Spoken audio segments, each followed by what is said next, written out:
Yes, bring it. Hard, hard. Yes, yes. I think so, yes. Yes, go on. Yes, three! Yes, no, three! Hard. All the way, guys. Slow over. Yeah.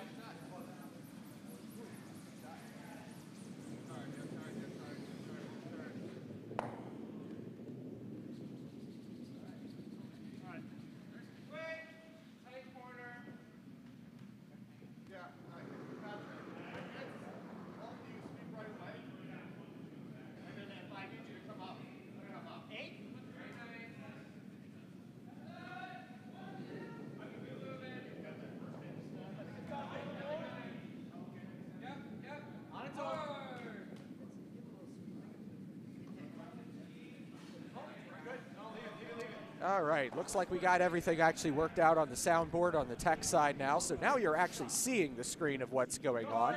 As of this point, yellow is sitting in the back 12-foot on the left side of the house, and they just drew another rock in front of it in the front of the house in the 8-foot circle. Now, higher levels of curling, it would probably be called right now for a double to be thrown on this, because if they hit on the nose of that yellow rock, it should send both of the yellows out. But at the 5 and under level, where most of the players are still just starting to get their feel for things, it looks like they're just going to draw down and sit on top of that yellow rock. Thank you. And since we've been on mute the entire time, and we apologize for that, we are here your commentators. I am TJ, your webcam operator. And I am Todd Moyer, your, well, play-by-play caller. So during this game, you were watching the game between Nutmeg 1, skipped by Jonathan Corelli, and Cape Cod, skipped by David Uhl from the Potomac Curling Club in Laurel, Maryland. And while it may be blustery and cold outside, I guarantee our players are even colder inside. And you will notice, by the way, that neither of us said that we were doing color commentary, because our commentary will probably be very colorful no matter what. Indeed. It looks like yellow's just bringing another rock into the house. If red's going to keep missing, yellow's just going to keep piling them in. And why not? It's always a safe strategy to keep throwing your stones into the house if the other team Looks like this one may be dying a bit short, so they may actually be setting up a guard to keep that double from happening, just in case somebody manages to actually throw an accurate hit on the red team later. And that's exactly what they did. So that yellow rock stopped in front of the house and is now guarding the double that was available on the rock before. So it looks like red is just setting up to peel that guard off and take it away. That way, they have an opportunity to hit it later if the yellow team doesn't throw another good guard with the next rock.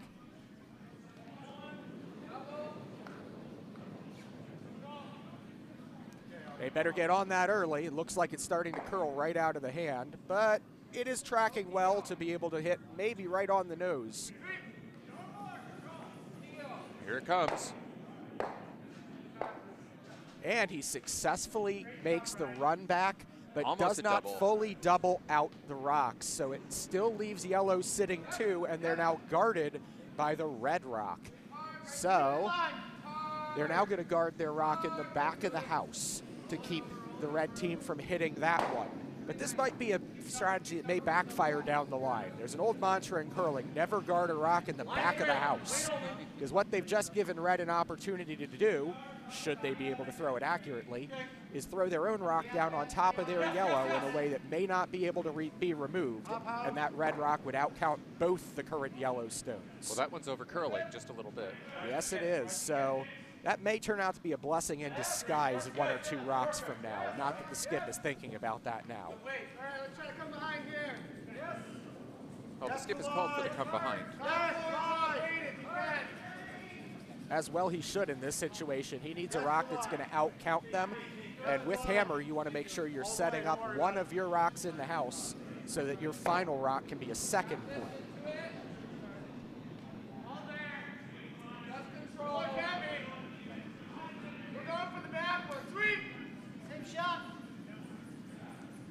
Sweeper's on it. Looks like it's going to get around the guard. The question is it going to bury fully, and is it going to stop in scoring position?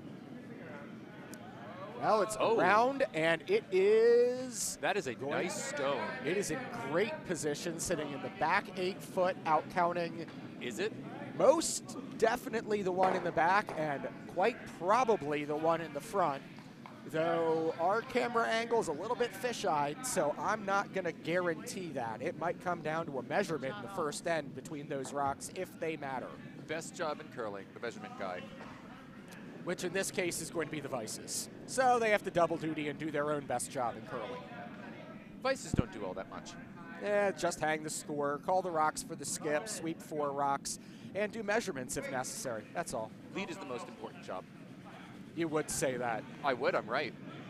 TJ plays lead on our Capital League team where we play together. Lead carries the bag, drives the car, gets the drinks.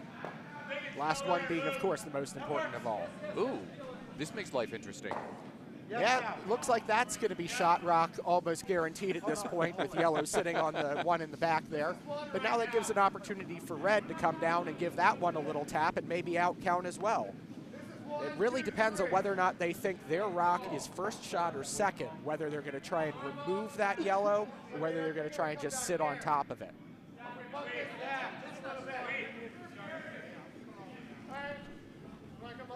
If you like the majestic skill and strategy involved in the curling at the Olympics, don't expect to see a whole lot of that today. We're watching what's called 5 and under curling. It means all the players on the ice today have been curling for 5 years or less. The shot making skill is going to be at a much lower level. The strategy isn't going to necessarily be a high level, but you know what? It's good old-fashioned fun. It's the best curling you can have in between rounds of a frat party. And most importantly, what they lack in skill, they make up for enthusiasm. Absolutely. I still am regretting not playing in this today, as the Dykes is always one of the most fun times in the year every year. Uh-oh. Looks like they came up way short with their rock, and they are now almost guarding the paths into the house. They're giving yellow an opportunity to actually draw in and sit behind, likely sitting 2 with rocks in the way protecting them. And I think the way those guards are sitting, it is going to be hard for red to run their rock back in that position. They're going to probably just have to blow it open if they want an open path if yellow successfully draws behind.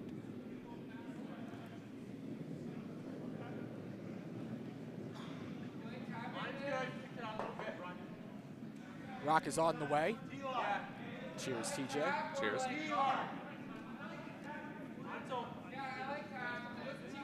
Looks like it might be a bit heavy based on the fact that the sweepers are staying off of it and it's not really curling, and the fact that it's running all the way to the back of the house. So it's providing some more backing for those rocks, but it's not going to really help in their scoring position at all. They would have been better off being light on that one and clogging up the front of the house more than being too heavy. Well, the good news is they really can't do much harm being that far back either.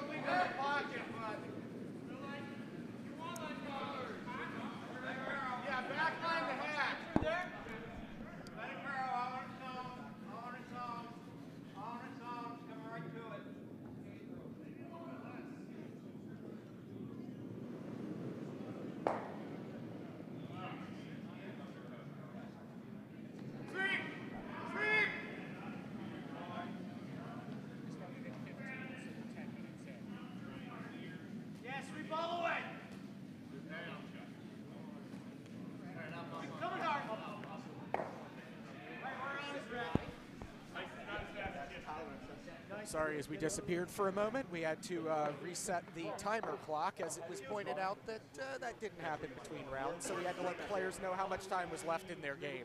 Believe it or not, that may actually become critical, even though we're at the very start right now. They'll need to keep track of how much time is left in about another 10-15 minutes. And we are down to skip stones now here on sheet B. Looks like the red rock came up short again, so at this point, it's still yellow sitting 1, maybe 2, with red sitting far out in the wings. Yellow's in a pretty good position right now, considering they don't have the hammer rock. So they're probably going to just try and draw in underneath that guard that red just threw and see if they can't be sitting 1, 2, and maybe 3. Excuse me. Wait only. You gotta come over a lot. Not curling. is on its way. Sweepers are staying off of it, so they probably think it has enough. Or sitting wide, and they want to make sure it buries. It's starting to curl, so it's coming down in speed. It's going to clip that guard, possibly. Yep, they needed to be on that earlier. It looked like it was going to overcurl, and it did. So now yellow is sitting in the house in primary shot position with that, but they've given red a wide open rock to hit and roll off of to be sitting in shot position themselves now. So that was a big mistake on the part of the Vice, not calling for a sweep there to make sure that rock got behind the cover.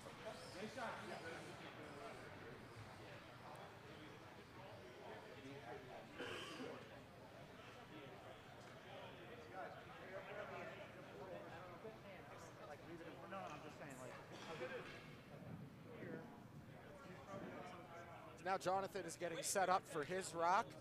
Based on that amount of space that they're brooming, I hope he's not throwing this much heavier than hack weight if he actually wants to get the roll to the inside that he should be looking to get. Looks like it's a down weight hit, either hack or bumper, and maybe a little bit narrow out of the hit. No, they need to stop sweeping now if they want to get that roll. They're just going to hit nose, maybe a little outside, and they're going to stick. And that's going to leave yellow an opportunity to do that same hit and roll that red just wanted to do a moment ago. For one or two. Indeed. Red will have a final shot here, so yellow needs to make sure their rock either rolls to the outside or the inside. Sitting nose would not help them.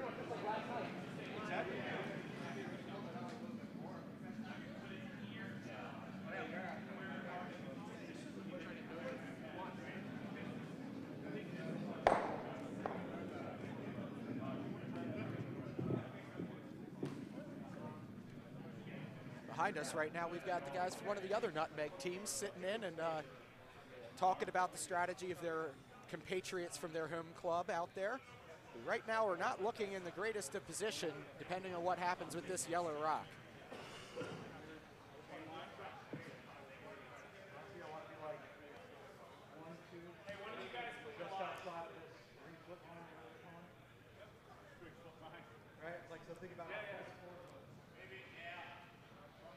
Yellow's taking a little tighter line on the rock than red did, seeing that it held the line too long on the last one.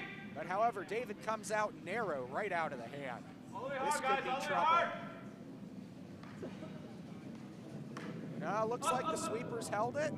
It does hit on the inside, and nice. It is going to roll underneath. Through. It's too far to be sitting in a shot position, but it did remove the red rock. So at this point, red is drawing 4-1. If they manage to tap that back one back, it might come down to a measurement between the two rocks that are halfway into the 8-foot. So I would be looking to sit on top of that back one if I was calling this shot, maybe give it a little nudge back. But anything that draws into full 8-foot will count as 1 point for red.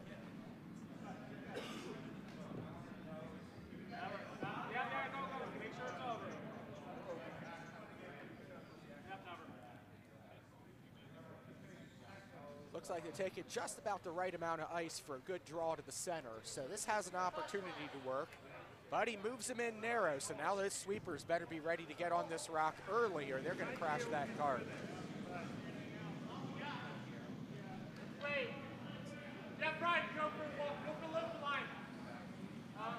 Sweepers are called on.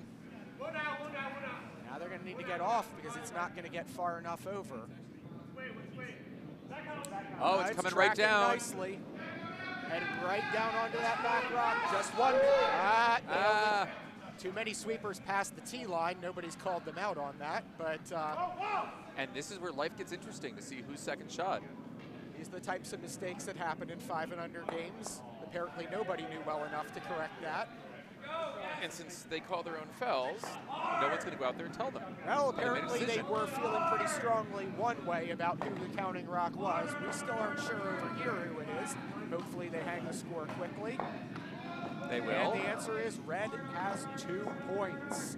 So while we may not have been sure in here whether red counted or not, day on the ice, we're certain that red outcounted yellow. So 2 points for red in the first end, doing what they're supposed to do with hammer. So now red's going to be setting up to try and steal a point in this second end, while yellow is going to be trying to take 2 back on their end with hammer. Let's see whether or not they can get a good center guard and get things set up. Those all-important lead rocks.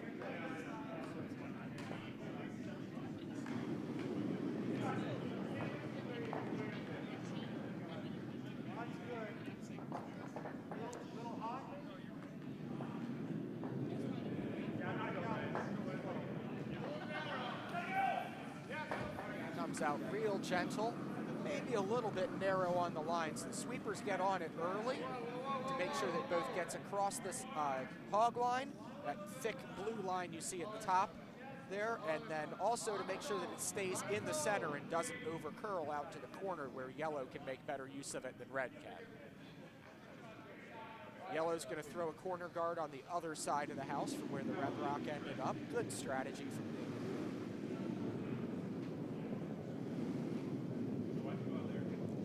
But his lead comes out a little bit wide, perhaps, and probably also light by the way his sweepers immediately jumped on it. And down goes sweeper. Oh, did not need to see that. You do not want to see a sweeper with a kilt on go down on the ice with his legs up in the air. That is horrible. That was disturbing, especially in high def. And apparently some people next to us were particularly enjoying the view, unlike us. So cheers to the spectators. And this is why we drink at 10:30 in the morning. Because we're at the Dykes? Well, that too. I mean, if you're not starting drinking at 8 in the morning, you're not doing it right at the Dykes. We should all follow after the example of Rachel Homan's husband, who was double fisting it at 9 o'clock in the morning in Korea. Which were his 3rd and 4th rounds of drinks for the day, respectively. He's Canadian. He's doing it right. And as bad as she was curling, he probably needed those drinks just to be able to tolerate what he was seeing on the ice as well. Oh, I was trying to be charitable because God knows I'm not going to the Olympics anytime soon. Yeah, me either.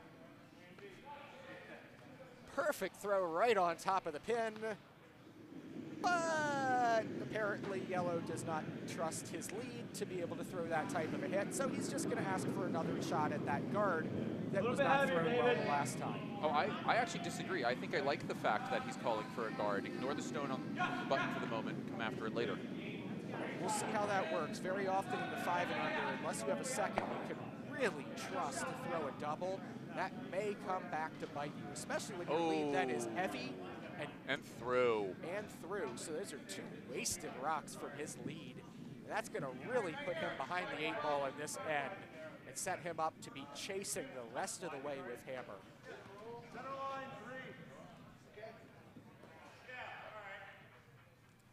Maybe somebody should get the lead for Cape Cod a beer at this point, because something tells me he's going to need it over the rest of this end. Well, it's still early in the game. It's only the second end. And this is still first round play, correct? No, we're already in the second round, believe it or not. That's true, all day yesterday.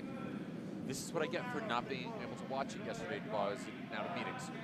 Yeah, well, and also you were on the ice prepping it so that our players would have good conditions out there while I was checking the scoreboard to see where we were in the tournament. So you're forgiven. So now with 2 center guards set up to block that. It's time to peel guards.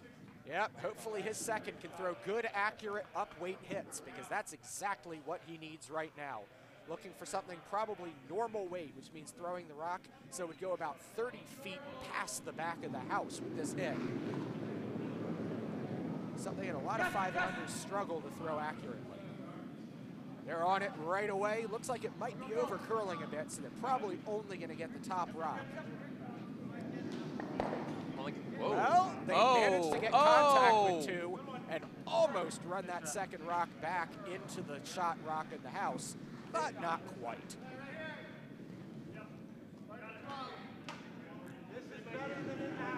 So that gives the second for red team from Nutmeg a chance to throw the rock into a guard position again, clogging back up that lane. So we're seeing Brian Glazley throw this rock.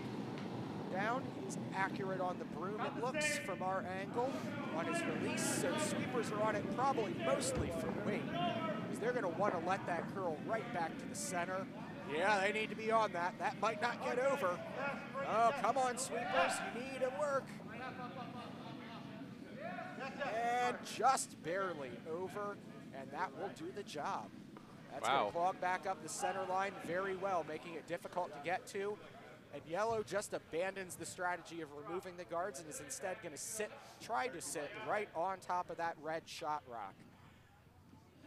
It's a much more difficult shot for a second to throw, especially after throwing a heavy hit on the rock before. Let's see what he's able to do to adjust and come back down. The weight looks okay. It does. We'll see whether it curls right down to it, whether they're able to get the line.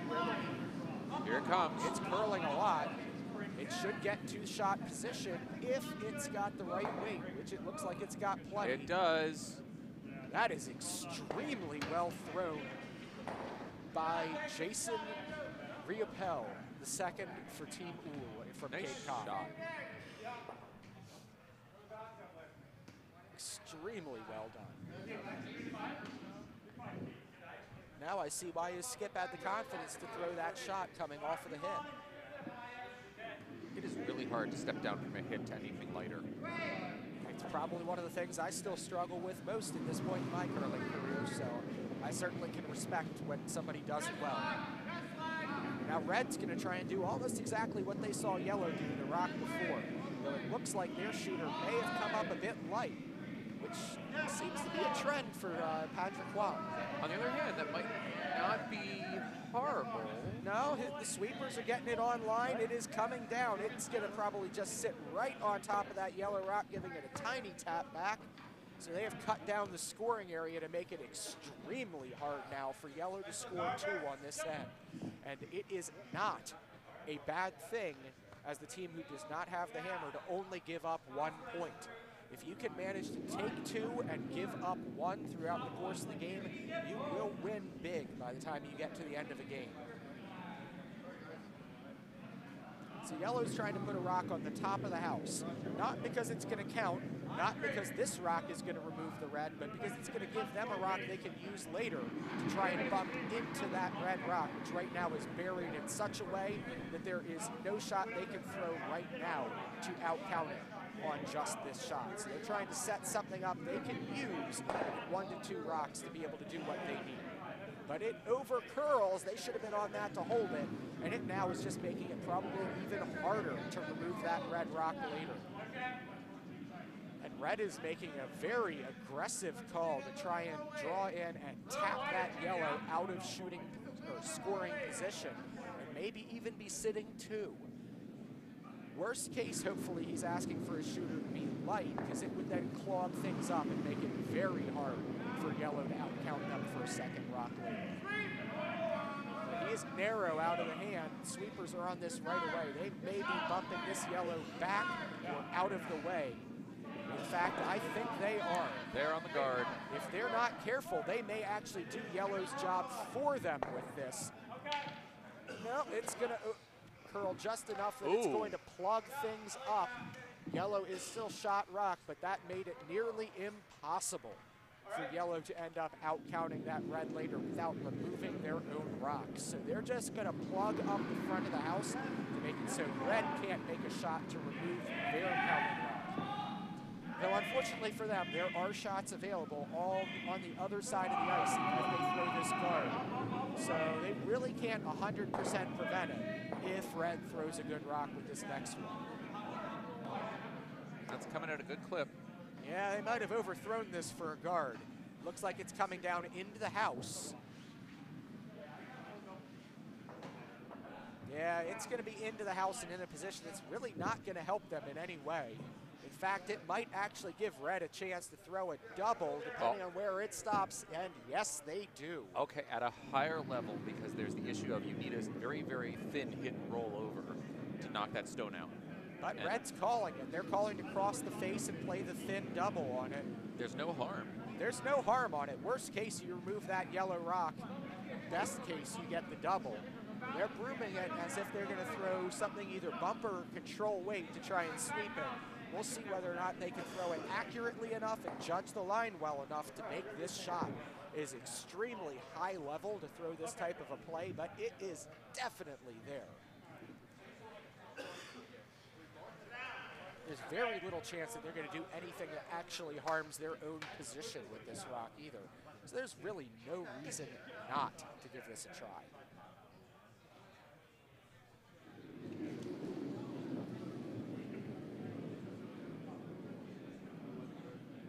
Here it goes. Rock appears to be online, maybe a little bit wide of Broom. But they need to be on this. They need to be on this. It is curling. It is curling a lot. They don't want to over curl. Get on. Get on. No, it's going to go right through the uprights, and it's 3 a field points. goal. Kick is good. That could have been a great shot if the Vice had read the line correctly and called those sweepers on early. There was an opportunity to hold that and make the play. But instead, it gives Yellow another opportunity to throw a guard on this to protect and keep that type of a play from happening. But they're not calling to guard the shot that Red just threw. Or the skip could have thrown it with a little more weight.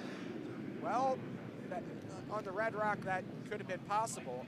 I'm not sure why they're doing this. One of the first things I was taught as a skip is if you're going to throw a guard the rock they just tried to hit.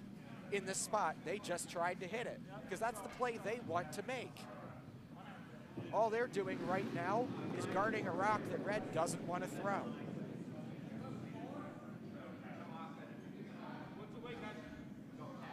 Well, looks like it's going to be a good guard. It's coming down and weight, and it's on a good line. They're going to block the shot that Yellow wouldn't be throwing, I guess, but they're going to give Red another opportunity to throw that same rock, having just seen that line. Oh no, the bounce is not enough. But it does make it a tighter line to what they want. But yet, while the mantra holds that you just have 2 opportunities to throw the same shot, for some reason, Red now is calling a completely different shot with their next rock. You'd think after just having seen that line and just having thrown that weight, they'd want to try the same shot again, since it's still wide open and available. But for some reason, they're looking at a different plan, but their Vice is trying to talk him back into it. Good Vice. Well, again, 5 and unders. This is And it looks like he successfully talked his skip into throwing the same shot, taking a little bit more ice and hoping he throws the same weight this time. Good job, Vice, giving some good advice and talking his skip back into the right plan to have the biggest chance of success. Because ultimately at a 5 and under level, it's not necessarily always who makes the best strategic call, it's who throws the best strategic call for the person who's throwing, so they have the best opportunity to make those shots.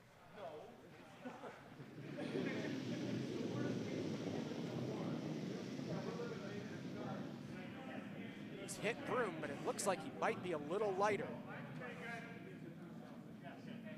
Different line. Might work out okay. It's coming down, but they're going to have to get on it. It's over curling again. Get on that rock. Nope, they're going to just clip the yellow guard because for some reason they never called for a sweep. It wasn't heavy enough anyways, but... Now, I don't know that there's actually any shot here that gives yellow to.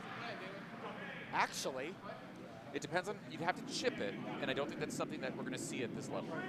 If they throw the in-off double, there is a play to hit that top red rock. Oh, true. Roll into the middle red rock and make the double, but you've got to throw it heavy weight to do this. And if you did that, you could get 4. Correct. This is one of those shots where you almost have...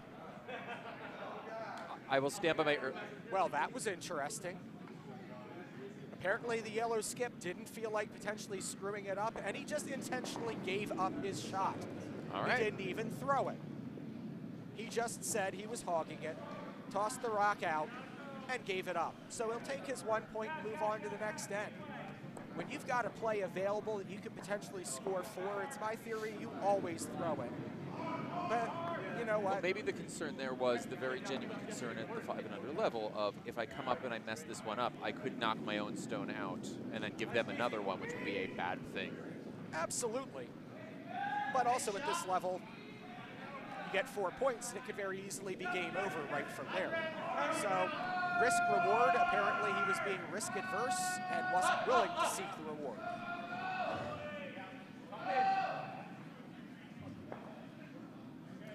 This is also how I get myself into trouble as a skip, because I'll try and throw those crazy shots, and very often I'll miss them, screw it up, and give the other team points they didn't earn. Great shot, thank you. The yellow rock thankfully at least comes into the house, so he did not give red a perfect corner guard to hide behind. He's just given them a perfect rock at the top of the house to hide behind instead. And yet he's still calling a corner on the other side, so.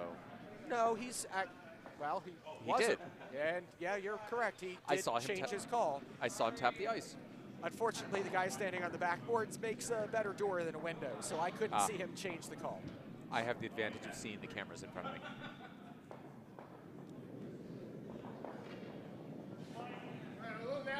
That seems light out of hand. The sweepers are on it. Looks like the sweepers completely agree with you, TJ. They're on it the entire way, and they're trying their best. Will that get over? Yes, it will. It's over, but is it going to over-curl? No, that's going to end up in really good position, sitting up for them to be able to draw under it right on the edge of the 8 foot, maybe into the full 12 to be fully under the guard. But that's a pretty good position for a corner guard. Hammer team generally is going to want to try and keep the middle of the ice open, while the team without the hammer is going to try and clog the middle up so they can get a rock hidden behind the center guard. Make it really hard for that red team to outscore them. What's up? Shot, Pop. Shot. Come behind it.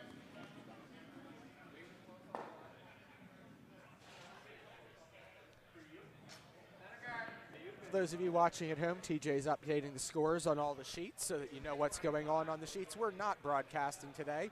Looks like red is trying to throw a draw underneath the corner guard that they just threw. Yellow ended up being heavy and having their rock removed. What is it? This looks heavy as well. It does, and it should, because they're looking to come in. Unfortunately, it looks like it's too heavy, as their lead made too large of an adjustment from the first shot to the second, and right out the back it goes. Now it's time for yellow to try and figure out what you do when nothing is set up the way you want coming into the third rock. So he's going to try and take the position that red wants to be in away from them by drawing the first rock into the house underneath the red corner guard. I like it because that gives them 2 in the house, and it puts the pressure on red to make their shots. It absolutely does. It's going to make it harder for red to set up anything to score a second point, which ultimately speaking is what you want to try to do at this point. If you're not going to be able to set up the center of the ice, you need to make sure red only takes 1 on this end. It's not curling enough to get under the cover. They're sweeping it just to make sure it gets in. And they manage it. It's in. Not by much, but that's actually not a bad play either, because that means that red is going to have a harder time drawing in, and they really don't have a good play to hit and roll off of this other than to sit wide open in the middle, and that's exactly what red's trying to do. They're trying to hit and roll to the middle of the ice, which is just going to set up a series of hits from this point most likely. That actually favors yellow quite a bit if they are all able to successfully make those hits. Tracking nicely. Need to get on it though. It's going to nose, and that won't leave them in shot position. Just a little bit of roll, but they're still sitting outside the house. So yellow is still first shot, and red now has 2 guards on that side of the house. I would throw behind those guards. Absolutely, and that appears to be what David Uhl is going to call. No, he's going to peel the guard. Why? Interesting. Generally speaking, you like guards as a non-hammer team when they're closer to the center, but perhaps he's not confident in his player's ability to draw around that, and he's perfectly fine just gunking things up and removing things red can hide behind now. It looks like his shooter's a bit wide. Not sure, I don't have the greatest angle on this line, but he's coming in, he's going to make contact and roll underneath. Oh no, he's just promoted Disaster. the red rock under his own guard. And now he's just put red in perfect position to score maybe 2 or even 3 on this end. And the skip from Nutmeg knows exactly what to do with splitting the house now. Absolutely, he's drawing that other red rock to the other side of the house under the guard, setting it up so that final shot can be to the middle, and yellow is in a lot of trouble now. Yeah, go. We're going to raise the yellow. Come on. Wait. I don't know what I think about the weight on that one. I think it's light. That's what I'm thinking. I think it's in, but I question how deep. It's not going to be able to get under the cover at that weight for sure. That's still fine because, you know, if you think about it, red has hammer. They are now sitting 2. And forcing yellow to throw a hit on this unless they can throw an extremely heavy hit for the double, which is theoretically there, but not at the level of curlers we're watching here today. Just the single hits aren't going to really help them. I like how aggressive this call is. He is trying to draw underneath to sit on top of the red rock on the other side. I'm not sure it'll be shot position in there, but it will trim them down and be extremely hard to remove. But it needs to be perfectly thrown. There is no margin for error on this play. Sweeper's called on already. And I'm not sure that's the right call because it looks like it has enough weight, or is at least close, and it's got a long way to curl. Well, although our ice is snapping nicely. Yeah, but not that much. Oh, wait, look. It's not going to get underneath, and it's not heavy it's not even going to count. Whoa. It's just a guard. I think they just made more trouble for themselves. They absolutely did, because they just gave something else for red to hide behind. That's and the right call. That's exactly what he's doing. Take away the spot that yellow would want to hide behind, sitting behind it first. Now, the one thing red cannot do in this point is be heavy, because if they put that rock behind the tee line, that gives yellow a perfect opportunity to sit on top of them and cut them down. Perfectly honestly, there'd be nothing wrong with just peeling that yellow guard out of the way right now. But they're going aggressive and trying to get a ton of points this end. Perhaps this not is curling a lot.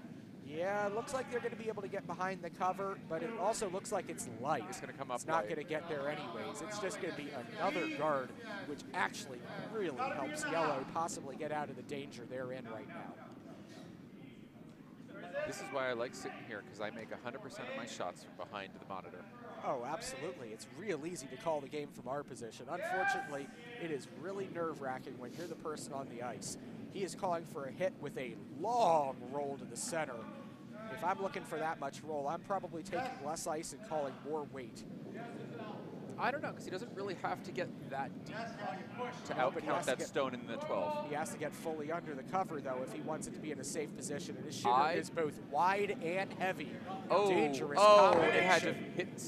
Oh, wow. And he just peels the guard. That is a wasted rock. This is why I like just drawing underneath in that situation and getting under that cover. Because that was going to be really hard to remove if they manage to get into shot position. But you know what? It's not my game to call here, so. Actually, bring it back to team if you can. And yellow has just given an opportunity for red to draw in for 3 and really put the pressure on. Fortunately for them, Patrick has been light on 2 out of the 3 draws he's thrown so far, and I'm not sure he isn't light again. No, I'm looking at this. I'm like, I like the weight. Yeah, the weight may be close, but it's not curling enough to get full under the cover, which is why the skip's leaving him off. Okay, I'm misjudging that weight because it might even. Oh, This what do is you why. know? This is why you let your front end call the weight. What do you know? That comes into perfect position in the top 8. Lion 3. And that is sitting 3 underneath all the cover in no position to remove. Now the only shot yellow has is to throw that double he wanted with the rock before. If he wants to remove 2 of those reds, well, he might even be able to get all 3 if he hits it heavy enough. But I don't think he's necessarily going to be able to throw it accurately enough to do that, but the angle exists. But as I said, this is why skips call line and front end calls weight. Indeed, and I'm also used to calling the weight of a rock, looking at it from the other side of the ice, as I skip 2 out of the 3 leagues I play in right now. So I'm not real good at calling it when I'm looking at it from behind.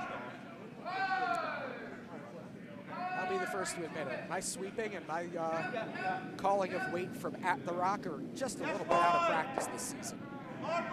More doubles.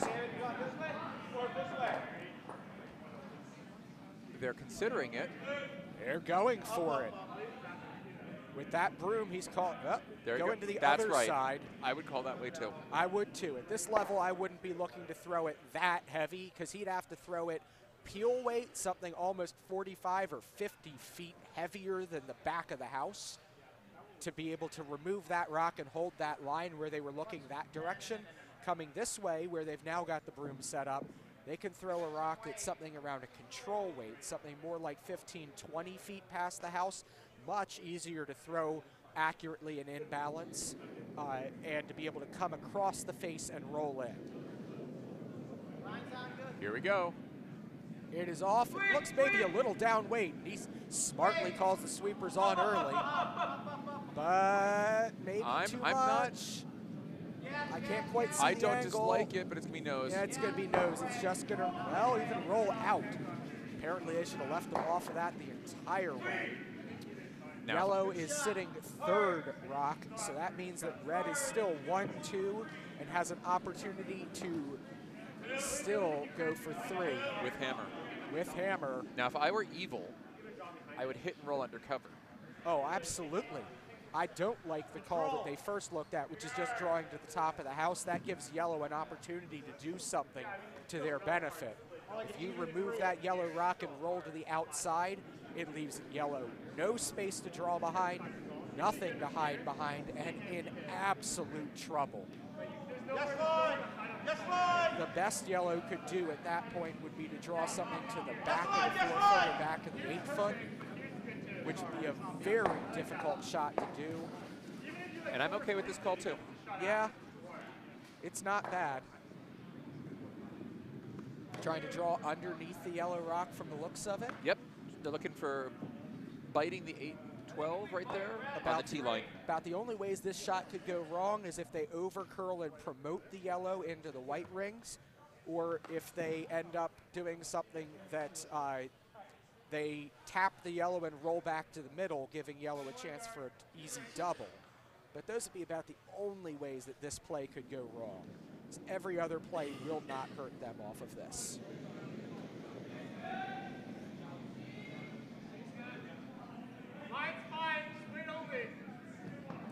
I agree with the Vice when he said line's fine. In fact, it's hanging a little bit. I don't even know what's going to get under the cover. I think that's heavy. That's definitely heavy. It's probably through. Yeah, judging by the way that held the line, I'm going to have to agree with you, TJ. And seeing it once it comes into the house, yep, the sweeper for yellow, David Uhl is going to be able to take that right out the back. So that does not help at all.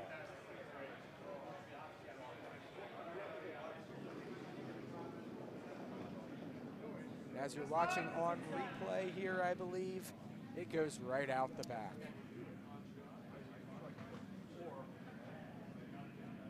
Either that or just our stream that we're watching on the secondary part of it is on slight delay from the actual camera.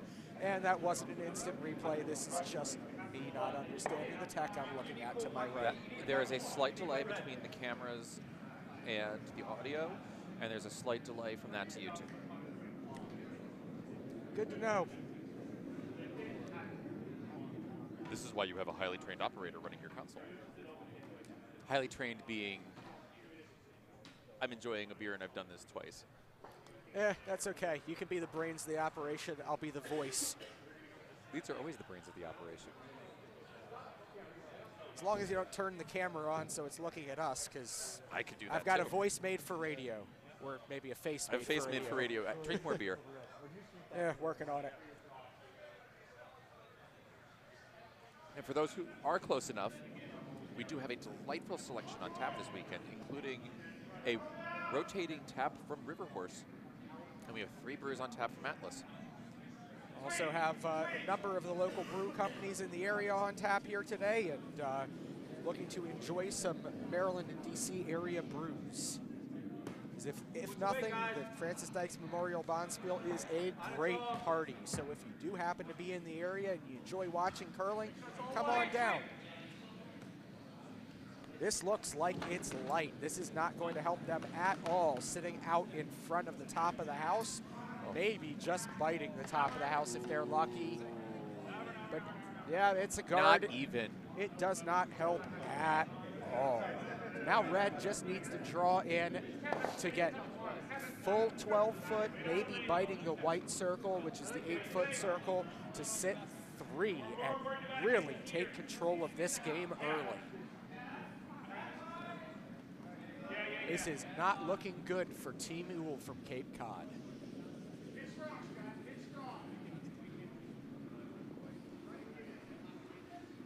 Also, for those who cannot make it out this weekend to come see the Dykes Bonspiel here at Potomac Curling Club, we do have the Cherry Blossom in 3 weeks, which will be a higher level competition featuring teams from around the country. We've been hosting this tournament for a large number of years. It's very popular. It sells out usually within an hour for all 32 teams that we make available for that tournament. So it's one of our premier events here at Potomac Curling Club. That may get there. Looks like it's got enough. Line is good. Will it stop in time? Yeah, there's no way that David Ewell is going to sweep that out the back, or is that his vice? That's his vice, Brian Hamilton. My mistake. And that would be 3. That's 3 for red. They're firmly in control with a score of 5-1. Most interesting thing going on that sheet right now might be Michael Dobbs coming out to get a new keg of beer for the bar. Huzzah for beer.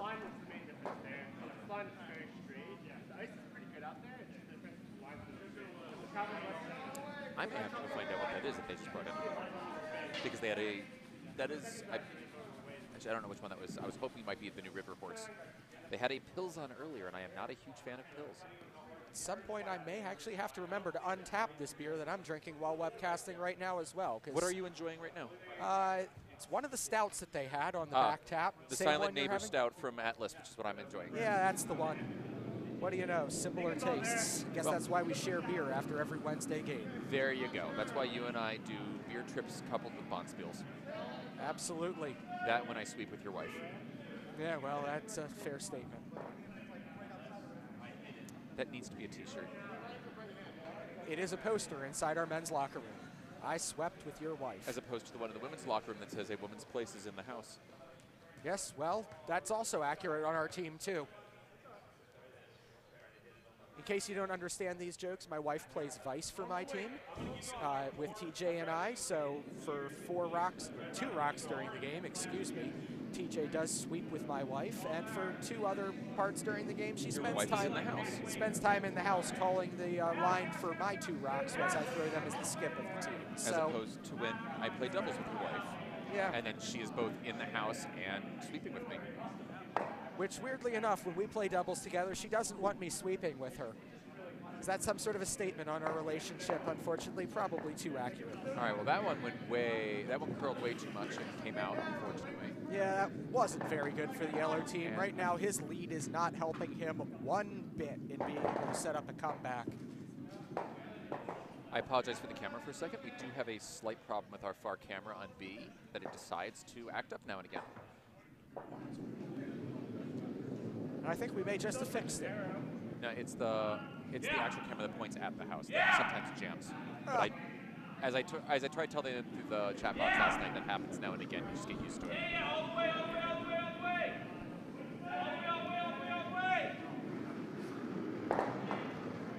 Oh, and we are actually showing the wrong house. There we go.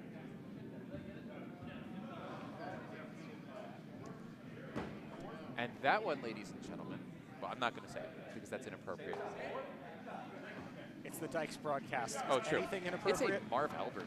He's a little backbiter.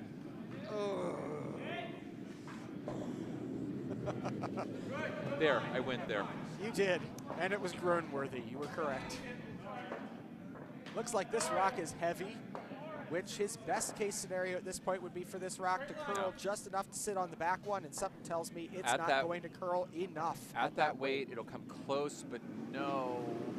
And as the skip for red jumps on it, he manages to hold its line, and it goes right on past. So once again, yellow's lead is doing him no favors this game, as he's now had 4 or 5 rocks in a row that have actually helped red more than they've helped his own team or have been removed from play.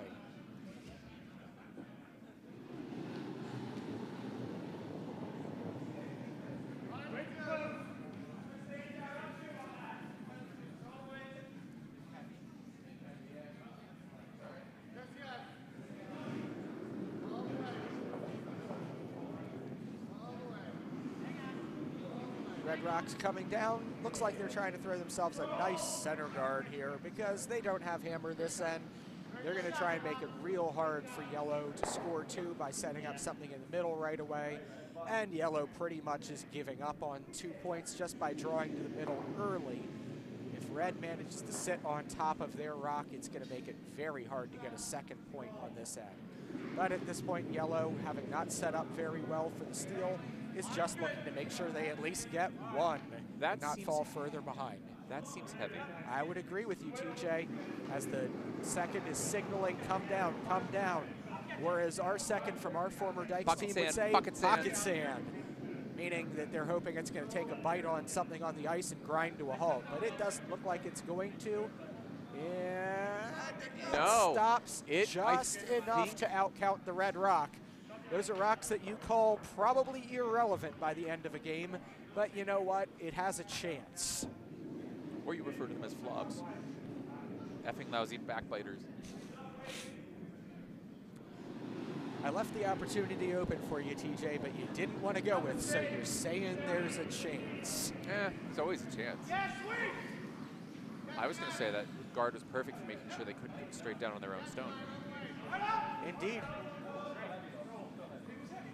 Red Rock is curling in nicely. Will they have enough weight? No, looks like this is going to be another guard. So, at best, that makes it difficult for yellow to remove all the guards and open back up the middle. But yellow has no intention of doing that as they look to just draw a rock right to the middle. I would be calling something very similar to this. It's going to be very difficult for red to come down with any weight on it if they get under cover. And it gives them the opportunity right now where they're sitting to be sitting too. Indeed. I wouldn't even mind if he came up a little light if I was yellow and ended up sitting on the top of the house. Wow, he comes out sideways on that delivery. That is awkward. So let's see if he's accurate on it. The broom is relatively close. Will it curl enough to get past that yellow rock? Red rock, excuse me. Yes, it does. It is tracking nicely, but a little bit heavy, perhaps. No, that'll be right a little bit over T, but not by much. Little heavy as it comes to the back of the 4-foot, and that gives red room to throw the exact same shot down on top of it. But it is perfectly behind the guard. It is. They can't do a hit to remove it, but they can easily sit on top of it. At least if Patrick Wong can actually find draw weight this game, considering he's thrown guards every time. There you go. The right call is always the shot that your player can make. And he is looking for that follow it down, sit on its face draw. Wow. That's what she said. That is indeed what she said. Unfortunately for these guys, it's the Dykes. There are no ladies here. It is not what you think it is, as the back of my t-shirt says. He is in fact wearing the t-shirt that says, it's not what you think it is. I'm wearing the one that says Dykes 75th anniversary underneath my shirt that says world's okayest curler. That's because the shirt I'm wearing is from the last time we hosted the Dykes here. Indeed. And what do you know? He comes up light again. And what he's done with this rock is outcounted the yellow in the back of the house while simultaneously making it difficult for yellow to get another rock in to that same position in the middle. I wholeheartedly disagree because I would actually draw from the left side and come underneath, and I would still sit higher in the house than the stone they have. Yeah, I'd come around both the guards He is trying to block up the run back first, which I do not entirely disagree with. I think that's a good idea, because right now Red could run the shot they just threw back into their yellow counting rock with a relatively easy angle. I was going to say, yeah, Red's in a good position here, though, because no matter what Yellow does at this point, they leave open Red a shot to get something that will count at this point in the game. Indeed. And with a 4-point lead in the third end, holding Yellow to 1 is ultimately all you're trying to do. Fourth end. I thought I said 4. Oh, I thought you said third. Okay. 4-point lead in, no, it did right, fourth end, after 3 ends. You were talking about the end, not the score. That's too heavy, though. So as they're trying to throw a guard, it's going to hang wide and tap Red up just a little bit. Not enough to do damage. But it does leave Red sitting second and third shot, and it makes that rock in the back of the house even more irrelevant. And still leaves Red the opportunity for the run back if they wanted to. They don't want to. I agree with this call. Wait, what is he doing? Nope. No. And Patrick talks his skip into throwing the tap up on the one they just threw, which I wholeheartedly concur with if Patrick can find the right weight. See, I disagree. I would actually at this point go for something back 8, back 12 weight and try to pop the Yellow back. I'm not sure the angle's really there coming around the right-hand side to do it with enough force to make anything with the Red side count, and you're going to leave your rock sitting out in the open for an easy hit and roll in. Looks like Patrick's wide, but he finally found enough weight. That isn't bad. It's not bad. It's also not really that going is not to help good. them. Never mind. No harm, And it's no into the foul. penalty box. That is clearly in the penalty box. Now, if I'm Yellow, I can either draw another one in around the right-hand side, draw one in far around the left-hand side, or try and tap Red into Yellow and move their rock into the house on a promote play. Looks like they're just going for the straight draw in. The one risk on this is if you leave it sitting just a little bit open in front of your current shot rock, you might give Red a chance to do a run back double on your current shot position. And I think he gave him too much ice, and he was accurate with the throw. I don't know this is going to curl enough to get buried. I still don't think it might. Well, there it takes a good hard snap. It's headed towards the middle, but it's going to hang out there. Sweep it deep, sweep it deep. Get it past your rock. There you go. Now you're sitting second shot, and you did not leave them that double. That is actually not bad at all. Now, if I'm Red, I'm looking to either hit that or sit on top of it to take it out of contention. And it looks like Red is playing the straight hit at this point to get it out of play. But we are down to skip stones. Yes, we are. We're down to the last 4 rocks, and it's time to finalize your strategy. So Yellow is trying to make sure they can get a second point on this, leaving some sort of a draw open for the end. And Red is trying to make sure that draw is as difficult as possible by removing as many Yellow rocks as they can along the way and cutting down the scoring area.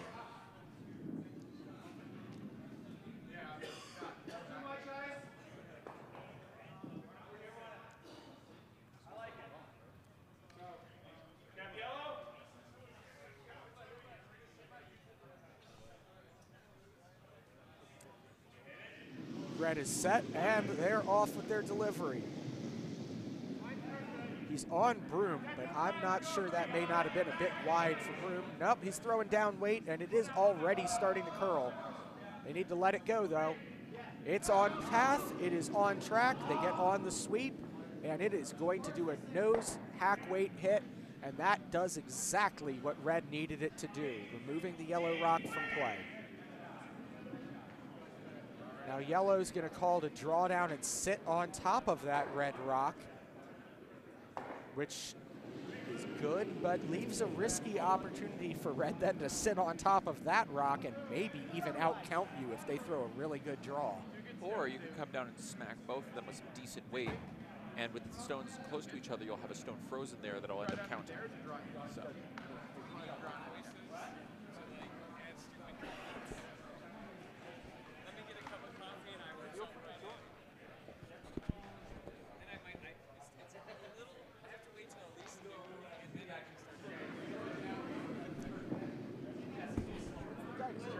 have beer at any time of day.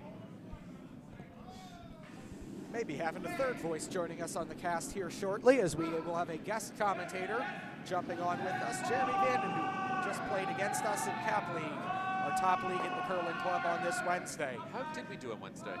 We got our butts whipped. Well, it is George's team, but I figured I should ask since I hadn't asked. Yeah, unfortunately, Jeremy was not having his best game filling in for you at lead, and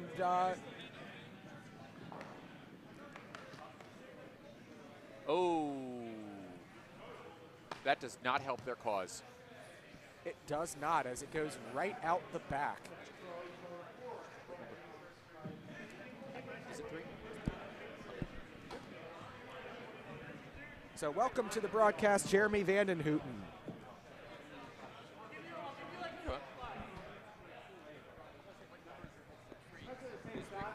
Oh, He's unmuted. you should be able to hear now. Should be good. Are you hearing us? Yeah, it's kind Yeah, of there we quiet. go. There we go. I think I upped your level so you're more audible. Looks like Red is trying to draw another one down right on top of the current shot positions, make it even harder for Yellow to score. Or are they throwing a hit again? Maybe as much as the last one curled, they think they can throw a downweight hit onto that yellow rock. There's no harm at this point in doing that. No, there's no harm in trying. They're jumping on it with the promoting sweeper right away, trying to make it curl more, but I don't think that's going to get anywhere I think they're on their own close. stone. I think they're removing their own stone. And they did, which actually leaves Yellow a nice, easy hit and stick to be able to get 2 points, which won't get them tied up in this game, but it will give them an opportunity to get back in.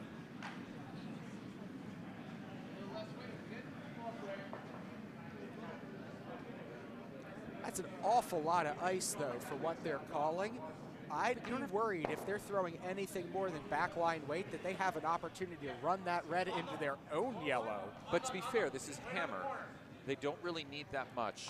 I mean, even if it curls a lot, it could end up in the 4. There we go. He pulls in the broom a little bit on it. That is a much safer line to make sure they don't have a disaster on this shot. I'd argue he's probably throwing about barrier weights.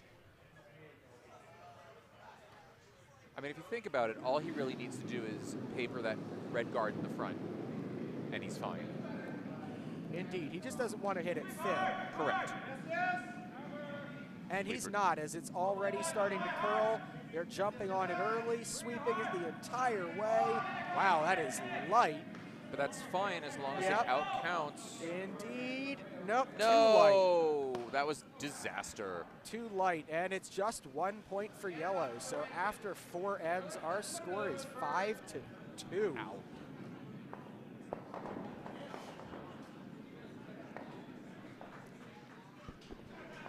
If they were trying to throw draw weight, they needed the original ice. I thought they were trying to throw a hit on the red rock, and, well, unfortunately, that doesn't leave them in very good shape at this point.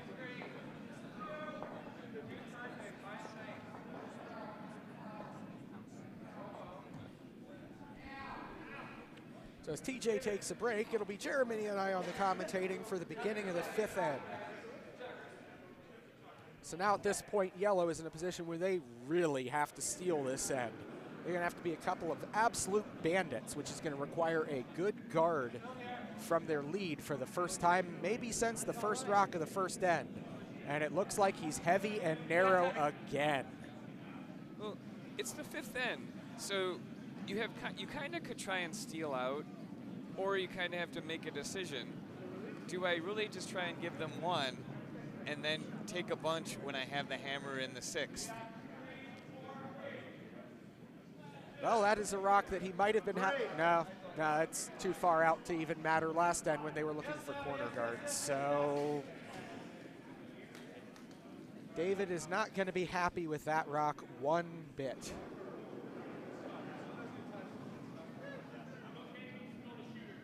At this point, Nutmeg is just going to try and draw out to the outside as a corner guard. Probably the way that the lead for Cape Cod throws, they could just draw this one straight in and start piling rocks into the house early. But that is light out of the hand. I wonder if it didn't pick, because about a couple feet over the hog line, it just took an immediate shank, and now it's curling back And now the it's other going way. the other direction. You're probably accurate with that one, Jeremy. That rock did what was called a pick. If you're not familiar with the terminology, that means it got something underneath the rock, whether that be a hair, a piece of rubber from somebody's gripper, a piece of dirt brought in from off the ice, or some lint off of somebody's clothing. And either way, that'll majorly affect the way the rock moves down the ice. So that rock didn't even make it over the hog line, and it's removed from play.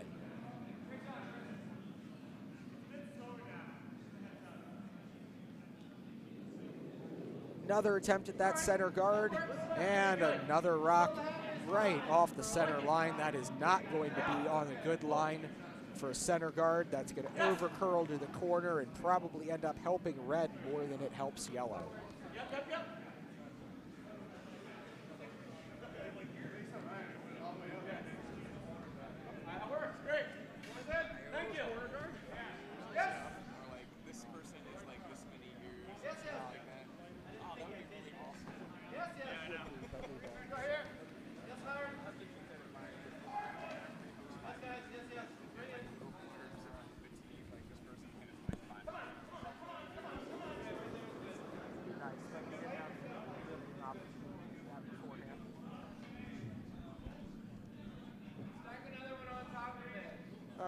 Second lead rock from the red team. Looks like they're just trying to draw in behind that nice corner guard that yellow just gave them now.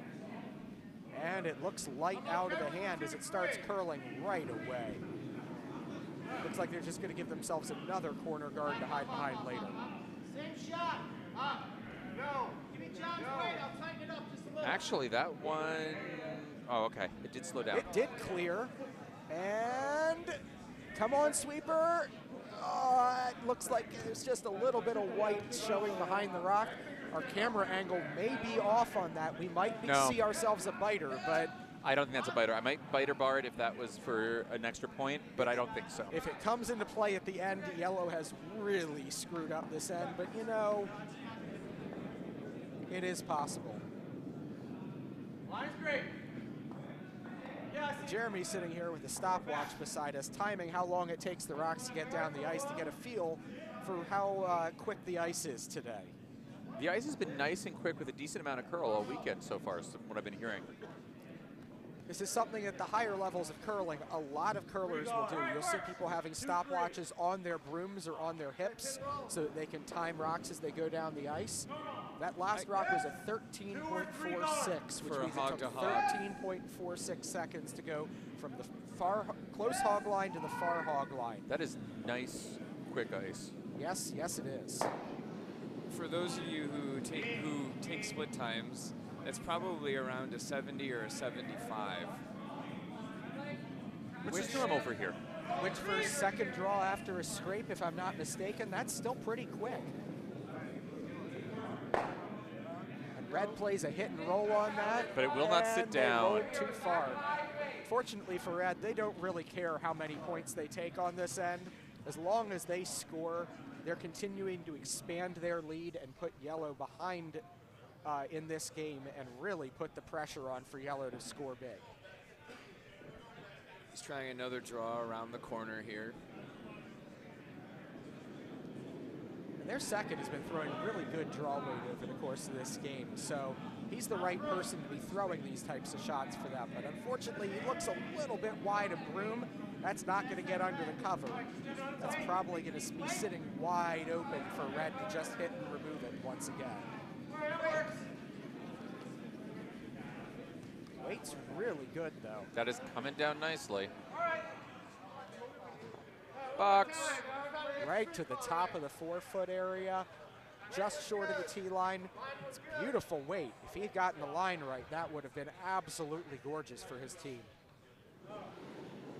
The danger with that rock is red now has a hit and roll under the very corner that they would desire. That's exactly what they tried last time, just rolling a little bit too far. So here they go with the second attempt at it. Tracking nicely, and there it is. There's the roll. Rolls right under the guards. Even a little roll back. Can't be removed. only negative on that is that it leaves an opportunity for yellow to sit on top of it, but that is a difficult shot to get to. So that is a very nice play for Team Red from Nutmeg. Nick wants to know, Jeremy, if you're suddenly Scottish from barrier weight. It's barrier weight is less ambiguous than saying board, because a lot of people, board means different things. Some people that means hit it and bounce back. Some people that means just go right up to it. Barrier just means to the barrier. I'll have to agree with you on that one, because I've read 2 different books on curling strategy, one written by somebody in the United States and one written by someone in Canada. One defined board weight as hitting the backboard and bouncing 4 feet past. Oh, not even. No, it comes up short.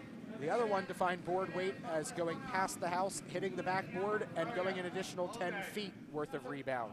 Yeah, so when the curling community can't agree on it, it's kind of hard to know what your shooter's going to expect from you when you call it. And at the end of the day, that's really the important thing, that your team understands, and it's the process of communication. And to answer your earlier question, Courtney, I don't know what keg they kicked. I will go walk over to the bar in a few minutes for next round, and I will find out. But yes, we do very much appreciate the selection this weekend. And I just got here, relatively speaking. Red is trying to draw another one into the house, but it looks like you're going to have a corner guard out of it. A That's guard really would not no be a horrible harm. thing, yeah. No harm, no foul on that shot, though maybe it's a little close to the center line and may give something for yellow to hide behind. I think he's still trying to draw underneath. He is. He's still trying to sit on the stone in the back there. I don't entirely disagree with this call, because it's a way to set up a steal of 2 if they can do it right. But I don't think they're really going to be able to do so, as Red's been relatively accurate drawing at the end of the game so far.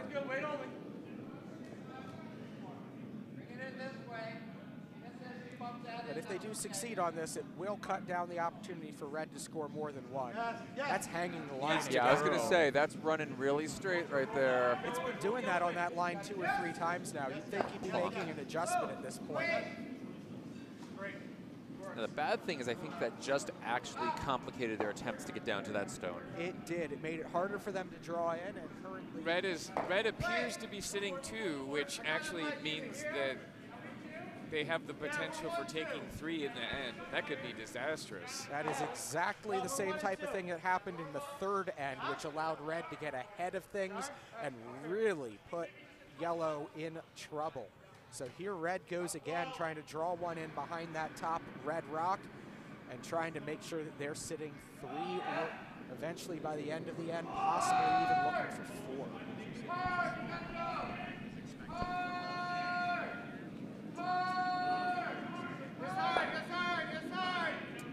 Oh, I think that's tracking down on that top stone in the 12. A little split is okay, or if you straight promote. There you go. It's not even enough weight to get there. So It's not. It's going to end up just guarding that top rock. And no, not even that. Not it even. Pearls for the guard. But Yellow given the opportunity to steal here. yes, they are. So suddenly yellow, still in trouble, has an opportunity to get out of that trouble, because once again, Patrick Wong comes up light on draw weight.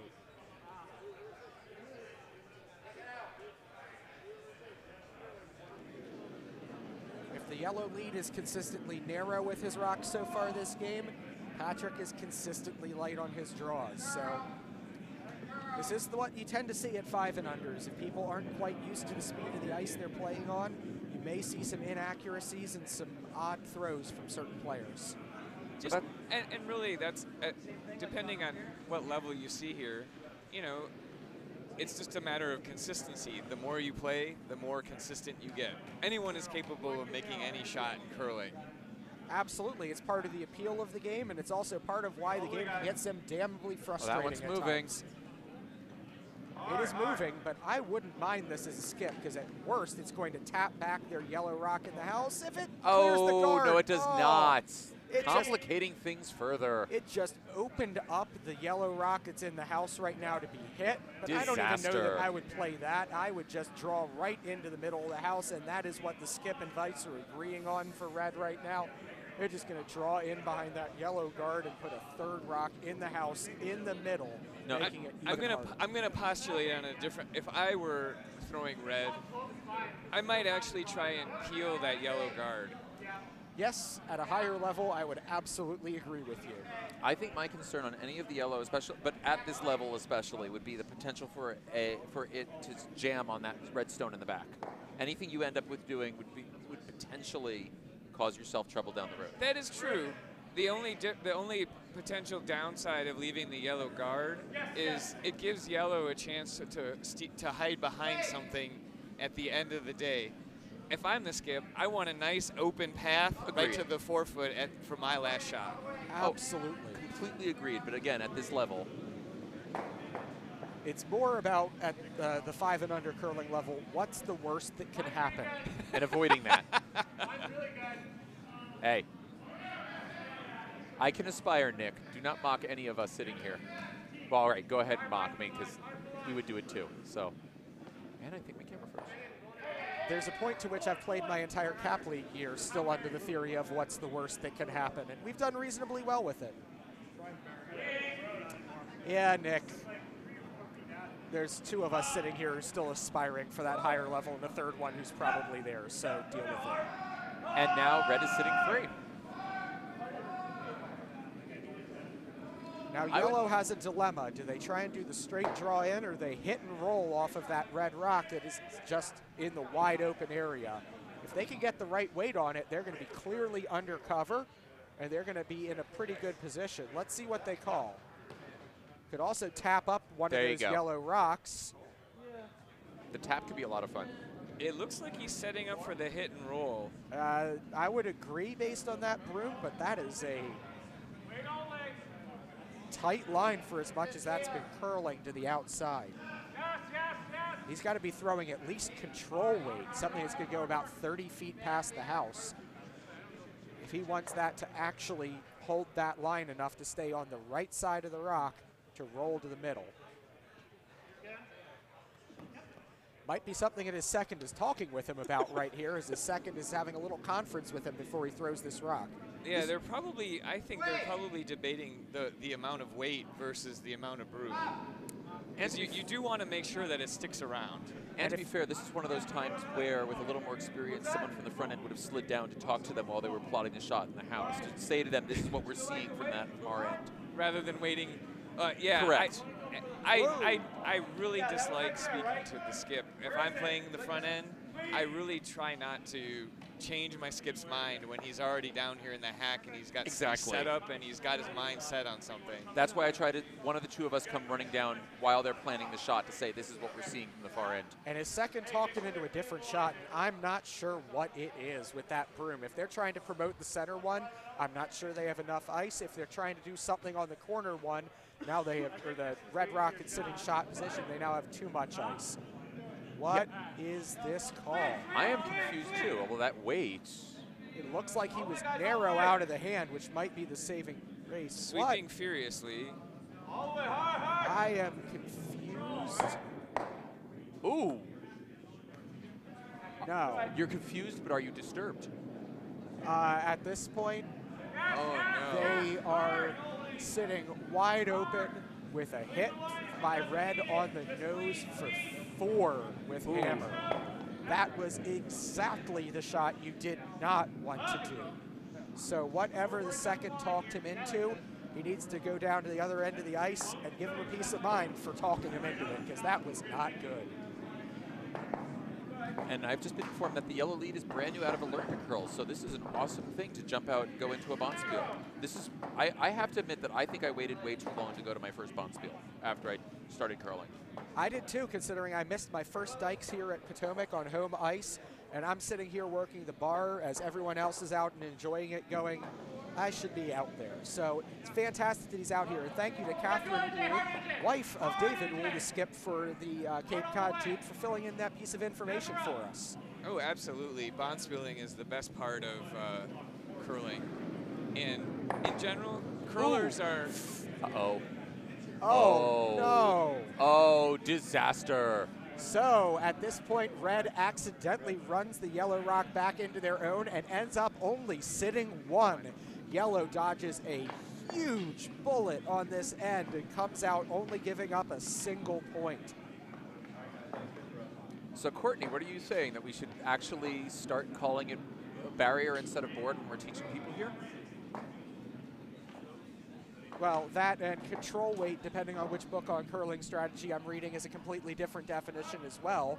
And it wasn't even defined in one of the books on curling strategy. So, you know, as long as the skip clearly communicates to their team what they mean by each weight, it's fine. By the way, hello, Catherine. It's good to see you on there, and I remember playing against you in the Kaiser here at Potomac a few years ago. That was a very close and fun game. I remember trading ones back and forth for a number of ends until we finally managed to break free on you, but that was a highly difficult, highly competitive game. Yeah, as I was saying before, the exciting finish to that last end, like, this is 5 and unders are a great way to break into the whole Bonspiel circuit. Traveling all over, curlers are just generally nice people, and it's always a lot of fun. You'll meet friends that you'll see many times over at different games. It's just a lot of fun. Not only that, but the Dykes, since it usually runs at least 4 days, is a good excuse to just get away, unwind, have some fun, forget that you're an adult for a few days maybe, and act like you're back in college all over again.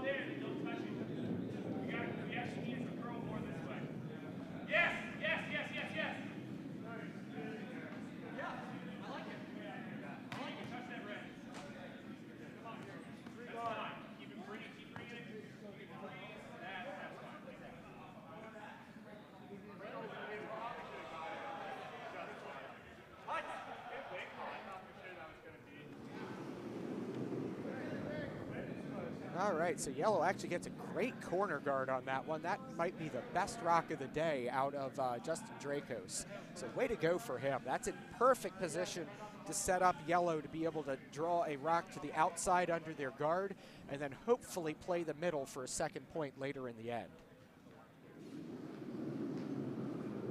Much better line, a bit more weight. Much more weight.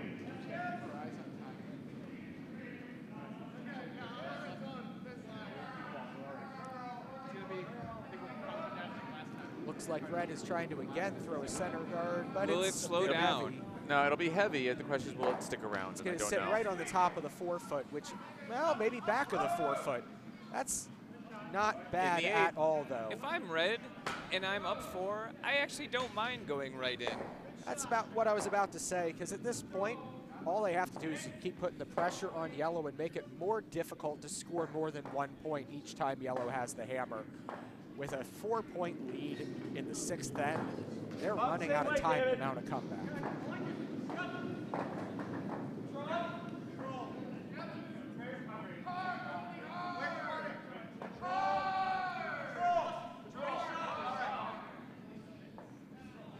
Well, very good, Catherine. I didn't realize this was David's first time skipping. She says this is the first time that David is skipping a tournament. This is Catherine, again, his wife, chipping in.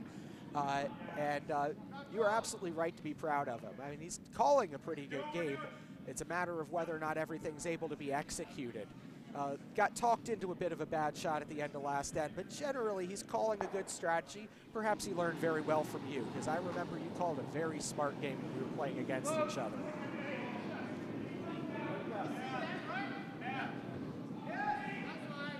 Bit of an extension on that shot. Sweepers vigorously trying to hold the line.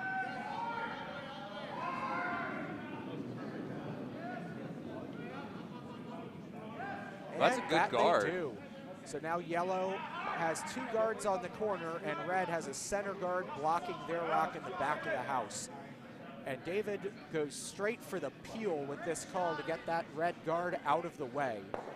Because it's going to be difficult to squeeze a draw past that right now, and it's blocking their ability to take out the shot rock later in the end. So they're just looking to remove that guard from play and hopefully roll their rock out of the way.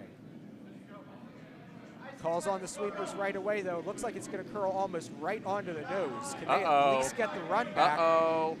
Well, that's not bad. That crossed No, the it's not face horrible. enough that they get the peel going the opposite direction, and that does the job he was looking for.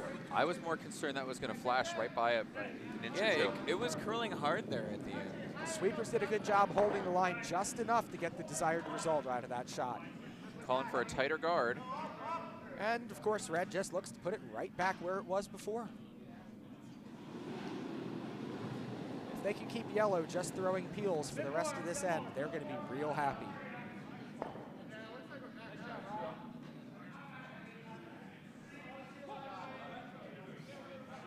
It becomes a death match. Who will miss first? Which, at a 5 and under, is about really what you're looking for and through most of a game anyways. Well, I was going to say that's the same at any other level, though, too, of the question of who misses first. True. This is absolutely the correct play there. Just use up rocks to see if you can get your opponents to miss. I mean, look at the gold medal game during the Olympics. It was the question of who missed first. So The end that the United States scored 5, it came down to the skip for Sweden not accurately throwing that one hit and roll to the middle, and instead they were able to leave that hit in the open for the United States to throw the double for 5. Greatest moment in United States curling.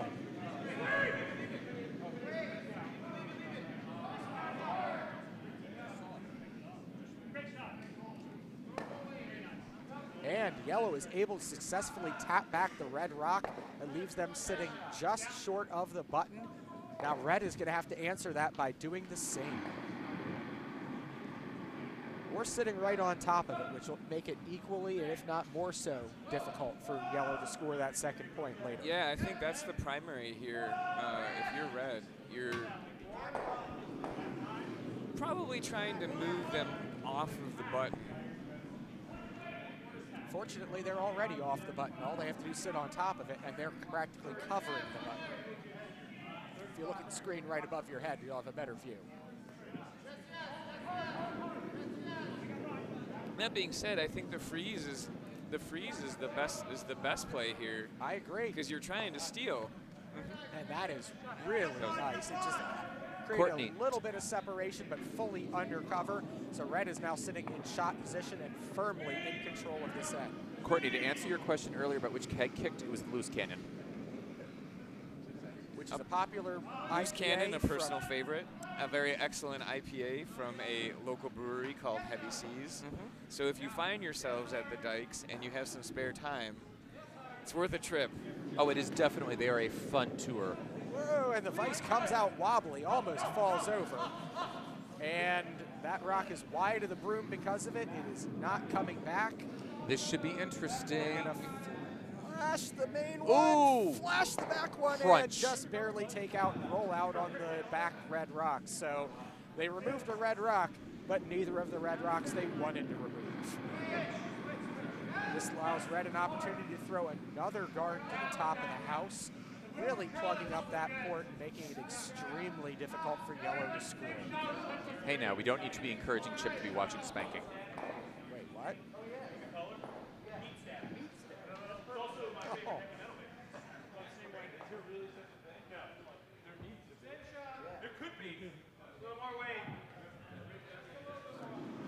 And Catherine is on there asking whether or not we're planning to come up to the summer spiel. That would involve me knowing what the day and time is for that. So if we put it on And the whether or feed- not it's filled up already. Yeah, that too. As of right now, we don't have any summer spiels officially on the calendar yet, though our team that we play on our Wednesday night this league one's- with is looking for one to play in. This one's coming up way light. Oh. That's not bad, though, because that not. still clogs up a little bit of the port and makes it a little more difficult for David to get in there to outcount red. Though they are going to try and throw a straight draw down on top of it. It's got a good amount of ice right now for them to be able to track down to sit on it. But his vice talks him out of it. His vice now wants to throw that peel that he missed on the rock before. Why don't you go a little tighter, Vice's David? second rocks. Considering your vice threw it right past on that line last time, how about you take a little less ice and let it actually hit?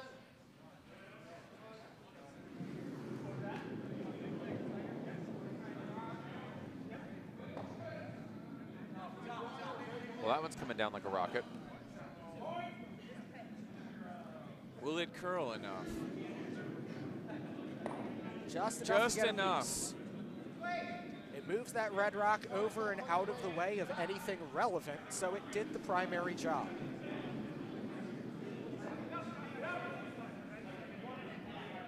I still hold with he should have taken a little less ice, so he would have gotten a little more of it. It would have been a little less gut clenching as to whether or not it was going to actually get there. Yeah, try to keep my sweepers involved in the shot. Yeah, your sweepers can help if you're narrow. They can't really help a bit if you're wide and heavy, which, considering they were asking for him to throw up weight, that really wasn't helping. The only times at the Dykes where it's a good thing to say throw and up in the same sentence back to back.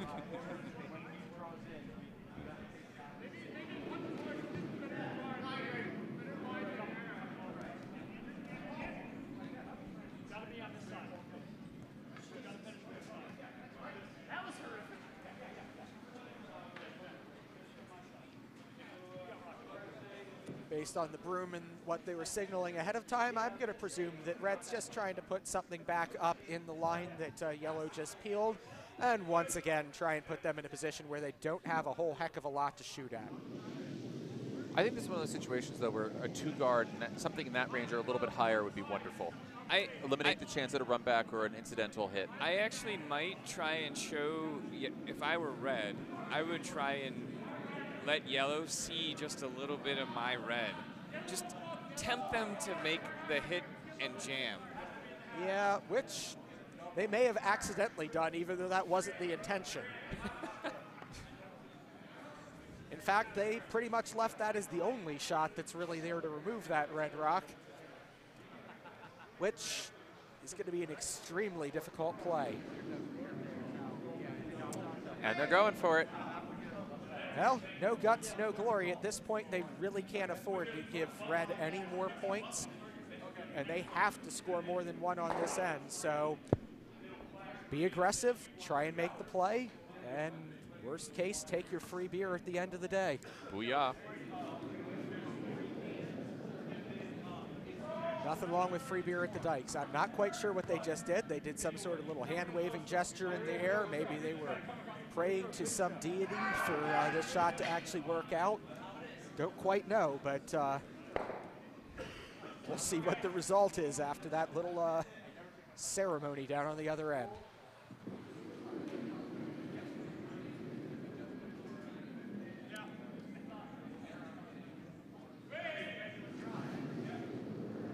Hope and a prayer, need to thin hit this shot. Good line, sweep it all the way. Were they playing the double peel here? No, they were trying to hit shot rock. Uh-oh. But I think they've got the double peel here. Uh-oh. No, they got the single peel. Like a single malt, but not as tasty. Totally. That doesn't really help all that much. Now Red is just looking to freeze on top of their other rock, which is literally going to make it impossible for Yellow to score one if they throw this perfectly. That is an aggressive and smart call. We'll see how it works for him.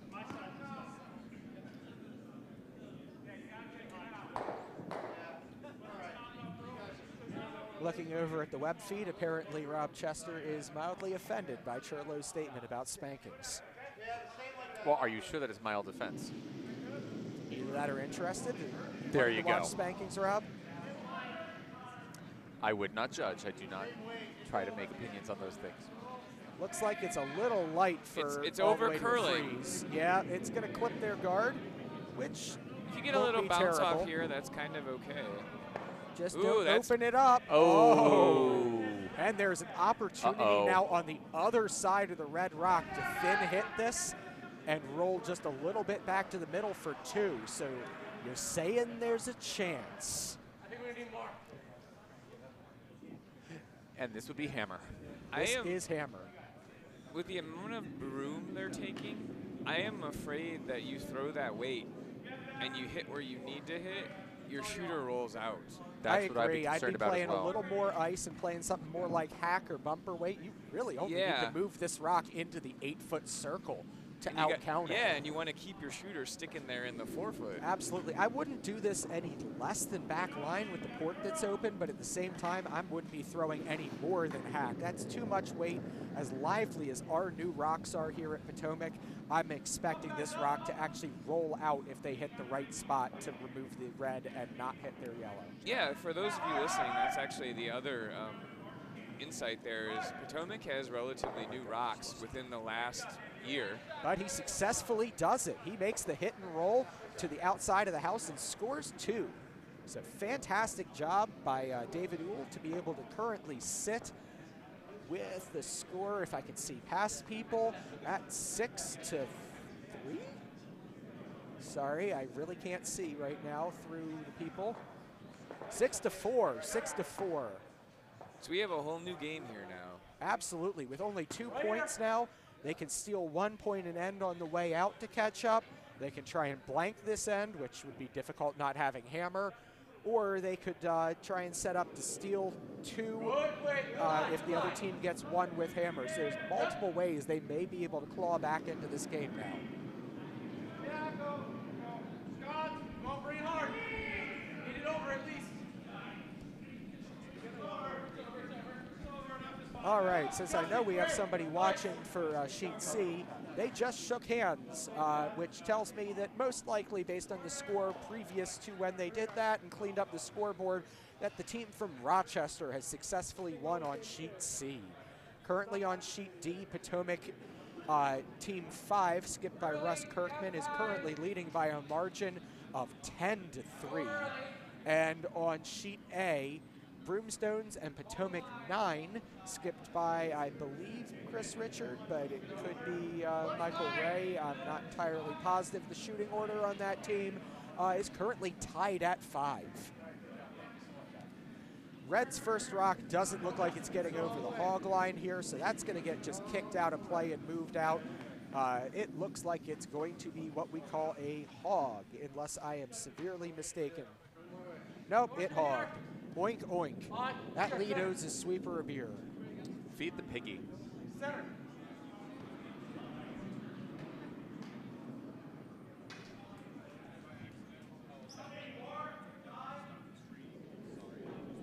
Oh, nice. Yep, I like it. Good. Yeah, go. Yes. Yes. I got it. Up, up.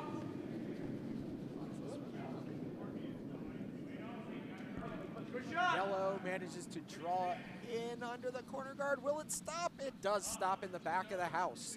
But it's wide open if they want to play a far outside hit, which I've read I might just be looking to either remove those rocks or sit on top of them to remove them from potential scoring area. And Yeah. they're calling to sit on top of it. Mildly surprised at Yellow throwing the corner guard. That's not so much a factor of wanting the corner guard as it's a factor of their lead being a 0-year curler fresh off a Learn to Curl event. Has not yet figured out how to throw it much outside of about 2 feet off of center line. Oh, welcome to the Dykes. Absolutely. So it's more a matter of David Uhl making out of this end what his lead is capable of throwing for him than it is what he necessarily wants out of the rock. In defense of the lead is entirely an underrated position. Booyah, that's what I said earlier. That it is, as my lead for my Capital League team chimes in saying with the importance of lead rocks as well, and me thinking to myself, how many times an end has gone awry when I haven't had the guard that I needed in order to mount a comeback on an end. Not necessarily just referring to your rocks, TJ. No, I understood completely. Yeah, break that. Yes. Good shot. As we're going single sweeper for a few minutes.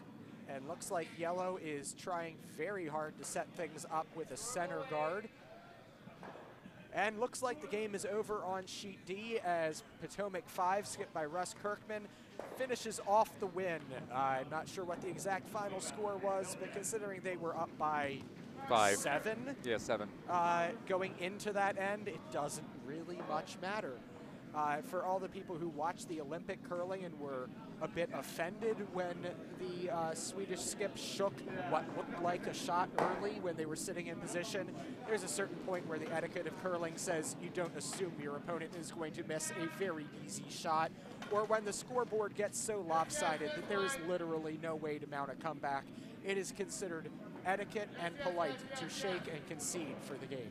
Here's an interesting one. So you watch some of the curling on TV, and many people don't know, but they have minimum guaranteed ends that they have to show for TV coverage. Yes, they do. How bad do you feel when you are losing really bad, but you still have to keep playing and you can't concede? Well, there was, the story that comes to mind for me was watching the Asia Pacifics, not last year, but the year before, when Qatar sent its team for the first time.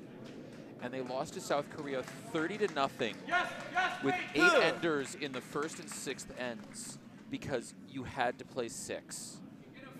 Since you're not able to see this, ladies and gentlemen, I'm going to just share with you the piece of information that Jeremy literally visibly cringed at that statement, and for good reason. An 8-ender in curling requires your opponent making a ton of mistakes in order for that to happen. For 2 of them to happen in a single game is absolutely catastrophic. In the Qatari team's defense, that was like their first major Bonspiel. I gotta wonder, is that like the first record, like do we have a history fact checker on staff here? Is that like the first time ever for like a double 8-ender in a game? I have no idea, but all I know is the horror. That's probably the first time in something of a high enough level like the Asian Pacific Championships for that to have happened.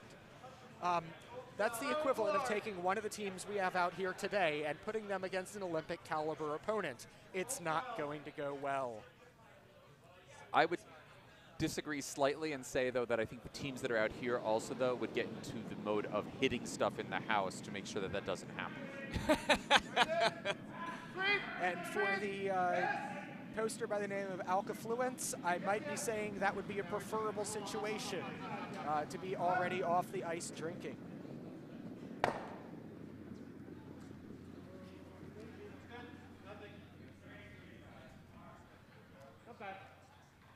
Well, that one's sticking around right there in the back. And agreeing with Brian, the drinking is probably the most important thing at this type of event. Ooh, yeah. So red promoted their own rock back, or drew back all the way to the back of the house. So now yellow is still sitting 1, and that red rock is pretty much relegated to irrelevance, short of being backing for something else later.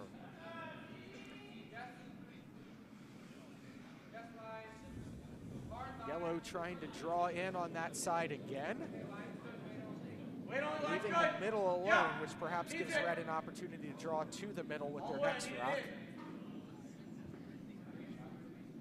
Sounds like another empty keg as I hear a very loud and hollow clang behind me at the bar. Sweeping furiously, I don't think this one has the legs.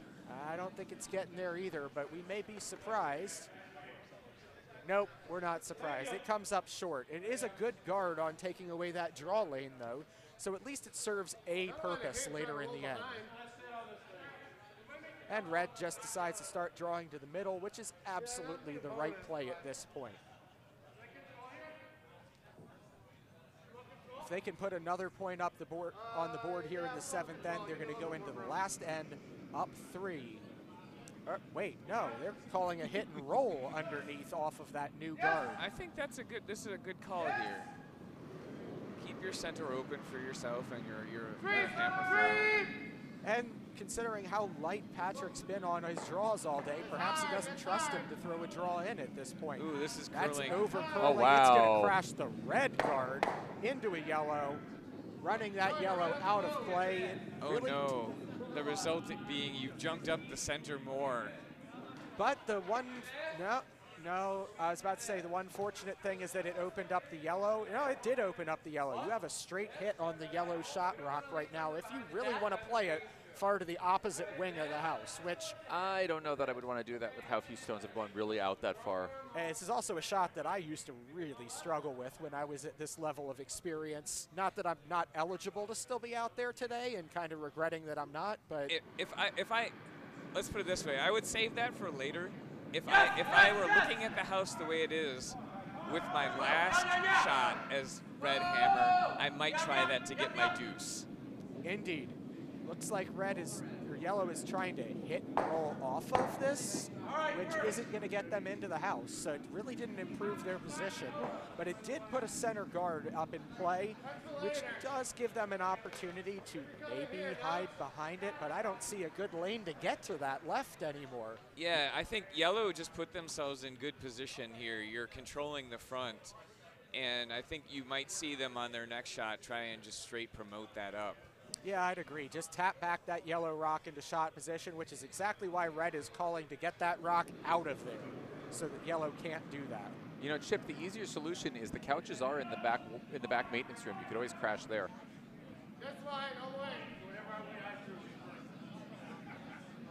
Chip is looking for a DD for Saturday night. Well, looks like they're throwing the draw instead of the hit. I thought based on the broom they'd be throwing that hit, and Patrick Wong continues his trend of coming up light on draws today. So he just cannot adjust to the speed of our ice. Perhaps he's used to things running just a little bit faster back home at Nutmeg. Either that or it was faster yesterday on the ice he threw on. Have either of you played at Nutmeg this season? I have not. I have actually never gotten the chance to go up to Nutmeg. I usually try and make it up there once a season, but did not this year. So I was wondering if either of you had a basis for comparison about how their ice was running. I have not. If we can get former Potomac member and current Nutmeg curler David Bykowski to show up and comment, we might be able to find out how fast things are up there. But short of that, I don't really have an idea. Though I have told David he's got to get me up there for a spiel at some point. But he keeps forgetting to tell me when they actually have Bonspiels. So, you know. My personal favorite for them is actually very early in the beginning of the season. The Blazing Leaves. Absolutely. I've heard that's one of their best spiels every year. So yellow looks like they're trying to draw underneath those guards. Or are they? They're really narrow on the line for that. Get on that rock. Sweep hard. They're trying to hold for the tap, I think. Well, if they are, that was a very narrow broom and maybe a little much in the way of weight, but we'll see. This could be interesting. Good. Hold on. It taps back. It's on the red. red. Oh! How That'll fortuitous Nice. for him. That will work out great. So now yellow is sitting 2 in the back of the house, and red does not have much in the way of open draw ports. They can either try and throw the open hit on that outside yellow rock, which appears to be what they're looking at, or they can try and draw around far on the left-hand side to outcount. I don't know that he trusts himself to find weight way out on the wings, so it looks like he's going to try and throw that hit. So at worst, he's only giving up 1. Not an easy shot coming all the way across the hack to deliver this, but I'm red. I have the hammer. Those shots are way in the back. I would counsel, if I were the vice for red, to throw the other shot, the draw around the outside, because you're probably going to end up having to throw that shot again for your hammer. There's a very good chance of that. So at best, you're trimming them down. Maybe you can roll in off of that and sit on top of the other yellow, but realistically, you don't need to worry about 2 on this end. You just need 1 to really put this game away. That is hanging wide. It's not coming back. That's going to hit and roll out. But cuts them down. It does. It leaves yellow sitting just 1, which ultimately a steal of 1 and coming back home with hammer really wouldn't be the worst thing. No. Looks like yellow is trying to play that promote again, hopefully with a little more ice and a little less weight this time. I think they'll have learned. I really don't. Looking at where he's putting the broom, though, it really looks like the same. Yeah, I think in order to actually play that tap back, they're having to throw it back 8, back 12 weight, or they're going to end up clipping the guards or over-curling. Take a little more broom, a little less weight, or you're just going to end up hitting yourself back through the house again. Yeah, and I don't necessarily love that as an end position. Now, if you can over-curl the rock a little bit and promote it under all that cover, you could be in real good shape. And they're on it early. It looks light. It looks very light. Unfortunately, with all the sweeping, it's holding the line, but that might work out well. This could turn out to be very nice. It promotes it into the 8 foot under the cover, and it makes the draw around that left side even harder now. So I really like that result in the end. Good shot, David. He's given his team an opportunity to steal two. Now Red has to come up big to make this shot. And time is ticking down.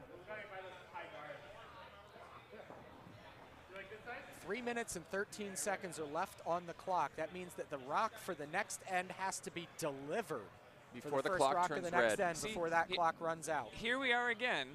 The skip throwing the red hammer shot. He has the draw around the outside.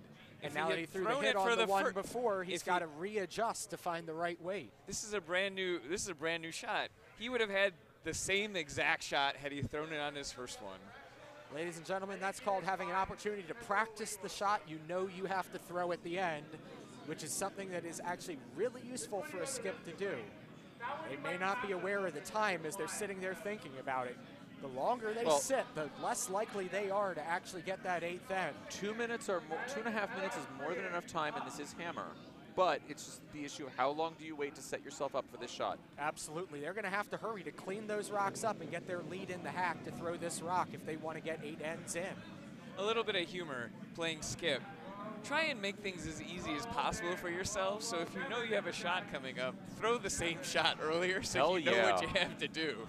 Absolutely. Uh-oh. This one's coming down. It may be a bit heavy. Needs to sit down. Uh-oh. It's got a good It's line, through. but it's too heavy. It's It's through. out the back, and we have a tie game going into the 8th end. They need to hurry to get this rock off. Well, that's not going to be a problem. There's a minute and 48 left. They And should be able to get it the off. lead is aware of the situation for the yellow team. He is already in the hack, ready to go. Good job, lead. He may not be experienced in total years in the game, but he is 100% aware of the in-game situation. Here we go. They're already set for the delivery, ready to ask him to throw that center guard. Let's see if he can actually get out to Broom for this and throw an accurate center guard for the first time all game. I actually think Sheet A is in more danger of not playing their additional end. I have to agree with you right now, and that majorly favors the team from Potomac if they're not able to get that 8th end in. I can't see where the rocks are currently sitting right now, but Red had a 3-point lead going into this end, so it's hard to imagine that they're going to give up the 3 so that they have to go to an extra end.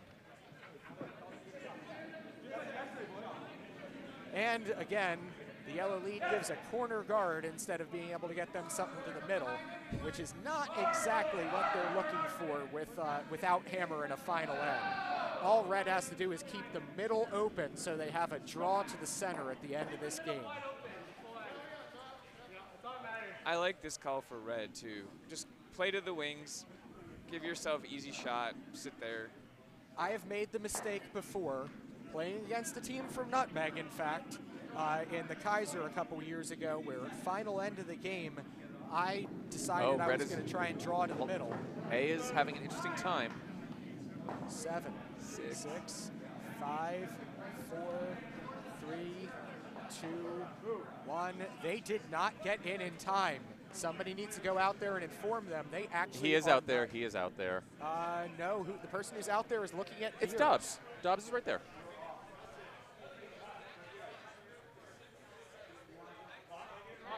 But he didn't tell them no. He's the Well, coordinator. He gets to make that The decision. Bonspiel coordinator is elected to let Sheet D play their 8th end, even though they missed by 5 seconds being in time. Actually amended, they missed by 30 seconds being in time.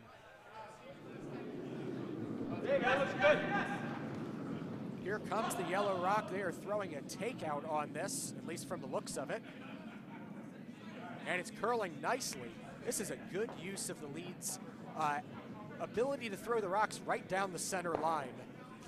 There you go. So he hits and rolls to the outside. Oh, is it going to? And Oh, it almost stuck around. It doesn't quite stick around, but you He know got the that's- unlucky curly cue at the end.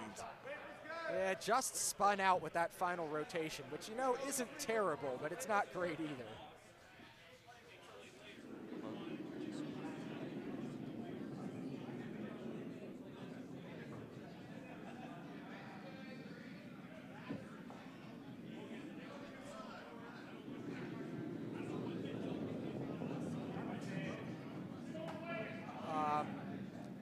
Yellow scored 1 in that final end, so wow, so apparently the 6th end was hung in the wrong place in the score or in the game on sheet A, so apparently Potomac is actually trailing by 4.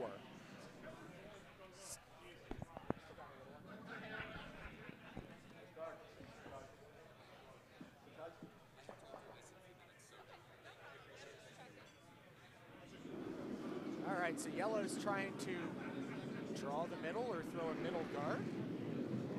Yeah, if you're Yellow, you still absolutely need guards.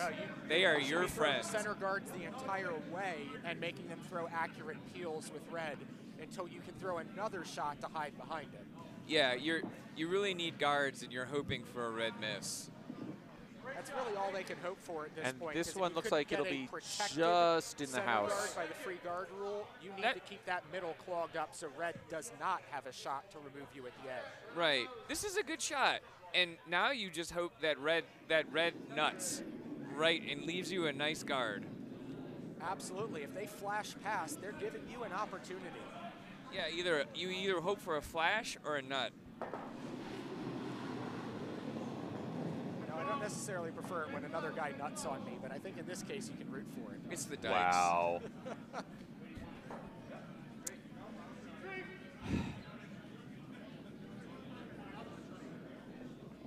And that's not bad for Yellow. It's pretty close Little to biter. the middle. I'll take it. So Yellow's going to try and draw behind it and sit maybe just biting the edge of the 4-foot circle. Either that or they're No. This is not what you want. You do not want to remove those rocks in the top of the house. I want another guard. I actually, in fact, would guard that guard. Yeah. And on the inside edge of it, throwing this rock, this Towards hit, the center line, yep. You're going to possibly jam the red back into your yellow if you overcurl to roll to the middle. You really don't have anything you can do with this call that's really going to help you. Though of the results you could get off of this, That was that's not about horrible, as best as you could ask although... for. Okay, there you go. It's in the penalty box. That's about as good as you could ask for off of that call. And still, it doesn't improve your position as much as just drawing another guard in or putting a rock in the house. Because now red's just gonna peel you here.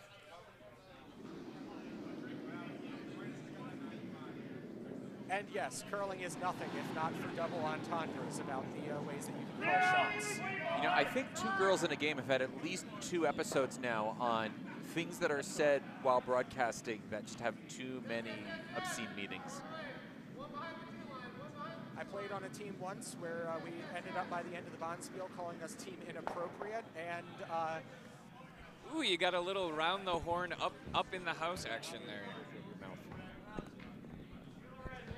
And with Team Inappropriate, weirdly enough, it was the 2 ladies on the team who used most of the double entendres over the course of that one. Though anyone who's curled with or near my wife would know exactly why that's not really surprising.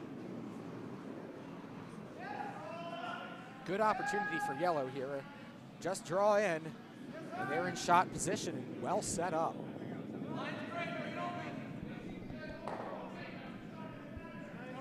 Here they go, sweeping all the way. Well, maybe not all the way. Not entirely sure why red didn't peel. Maybe I just missed the shot, but not entirely sure why red didn't just peel that guard. Oh, nice. It's going to be underneath the cover, but it's going to be a little far to the back, which gives red an opportunity to draw on top of it if they want to. Though honestly, I would just want to peel that top rock, which is exactly what they're looking to do. This is a good call. This is absolutely the right call. If you've got a Vice who hasn't been able to throw an accurate draw yet this game, you may as well have him throw the hit.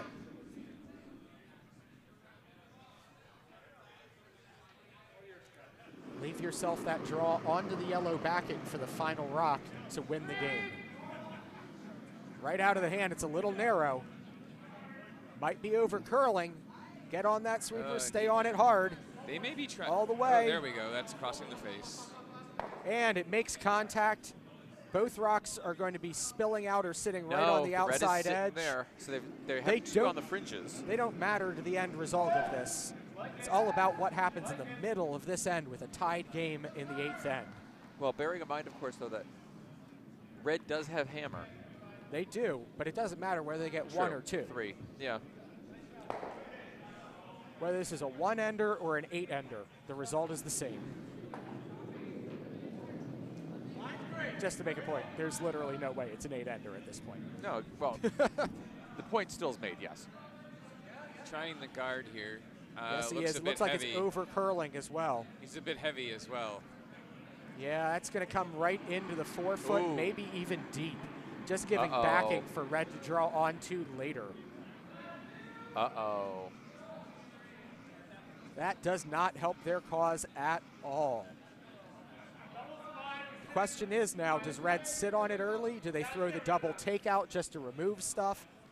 And they're throwing the double takeout to remove stuff, which, again, Patrick has yet to throw accurate draw weight today, so use him for what he's been able to do most successfully, which at a 5 and under level is really what you want to do as a skip.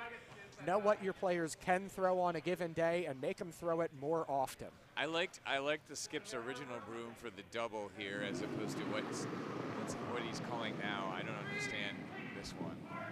Well, what you need to understand is that his vice asked for a different broom because I think he was more comfortable throwing a different line, which, again, what is your player more comfortable throwing? And he got a good result off of it, removing shot rock and rolling to the outside. But yellow's still sitting 1, it looks like. They are still sitting 1, but again, it's just leaving his skip stone. an open shot for the last rock. There is nothing about that result that hurts them.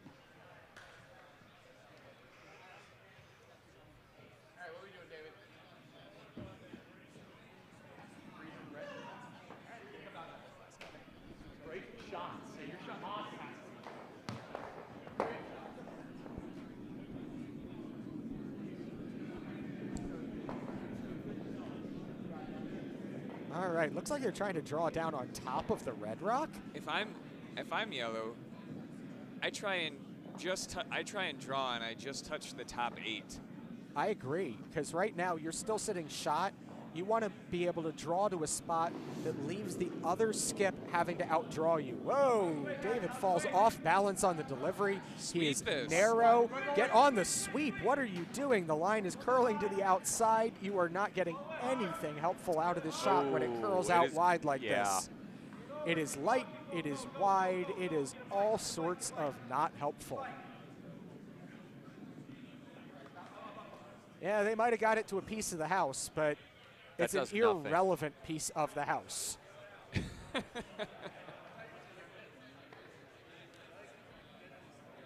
And red is just removing the yellow rock in the back. And the game is over on A. Indeed, and I'm going to just go on the presumption that yellow has pulled this off based on what I was seeing previously.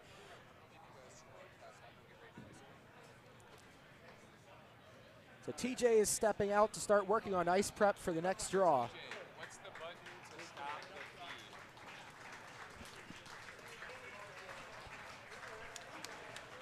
feed? And the players from Sheet A get a hearty round of applause.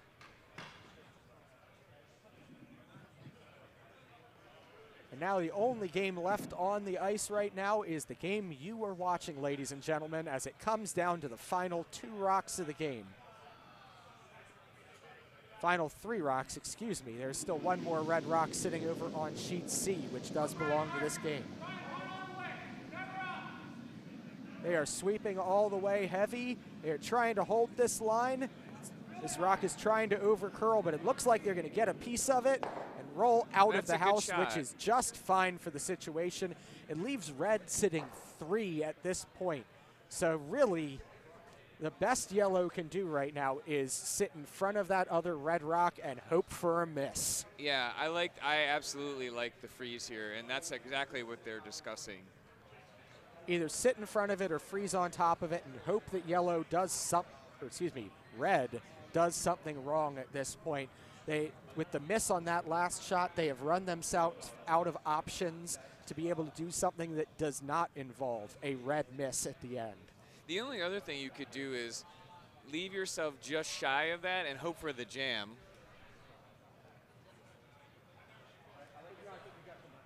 Yeah, as long as they're sitting shot position at the end of this rock, and make red make a shot.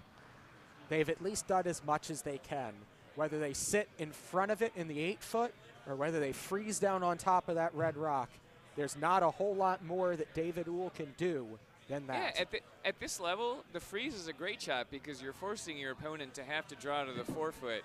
And as we know at this level, consistency isn't always guaranteed. Guaranteed. Consistency isn't even on the menu.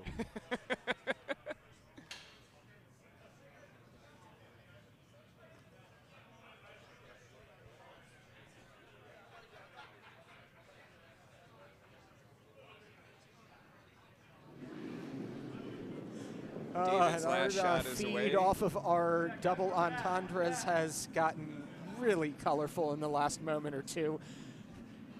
Hide the eyes of the children. Ladies. Think of the children. I This don't looks think nice. Can matter. they get it there? Come Can on, they get sweepers. it Give there? it all you got. It's not going to curl enough. But Whoa, it's no, in no, shot stop position. sweeping. So that is sitting shot. Either red can thin hit that yellow out of play and send it out the back to the left, or they can just draw to sit on top of it. Either way, it is the win. He is throwing the hit, Yeah, which he's lining up honestly for the hit. is a little riskier given the situation. Because if they jam that yellow in and overspill on this, they could give yellow the win. Yeah, I think the only thing you got to worry about, you can even go as far as hitting off nose to the center line, but not too much. Yeah, he just cannot over curl this so much that it spills out. Uh-oh, uh-oh, it looks wide. That may hang. Will it get there? It got there. That'll do the job. And Hit and roll for 3, and the game goes to the team from Nutmeg, skipped by Jonathan Corelli. Congratulations to them. It came down to the end, but in the end, they're able to pull it off. So our final score in this game is Nutmeg 9 and Cape Cod 6. Congratulations to the team from Nutmeg, moving on to the next round. And the team from Cape Cod will move down to a lower bracket where they can continue to have some fun and drink some beer, maybe with a little less pressure on them in the next round. Thank you for everybody for watching. From the Potomac Curling Club, we'll see you at for the the next next draw. game.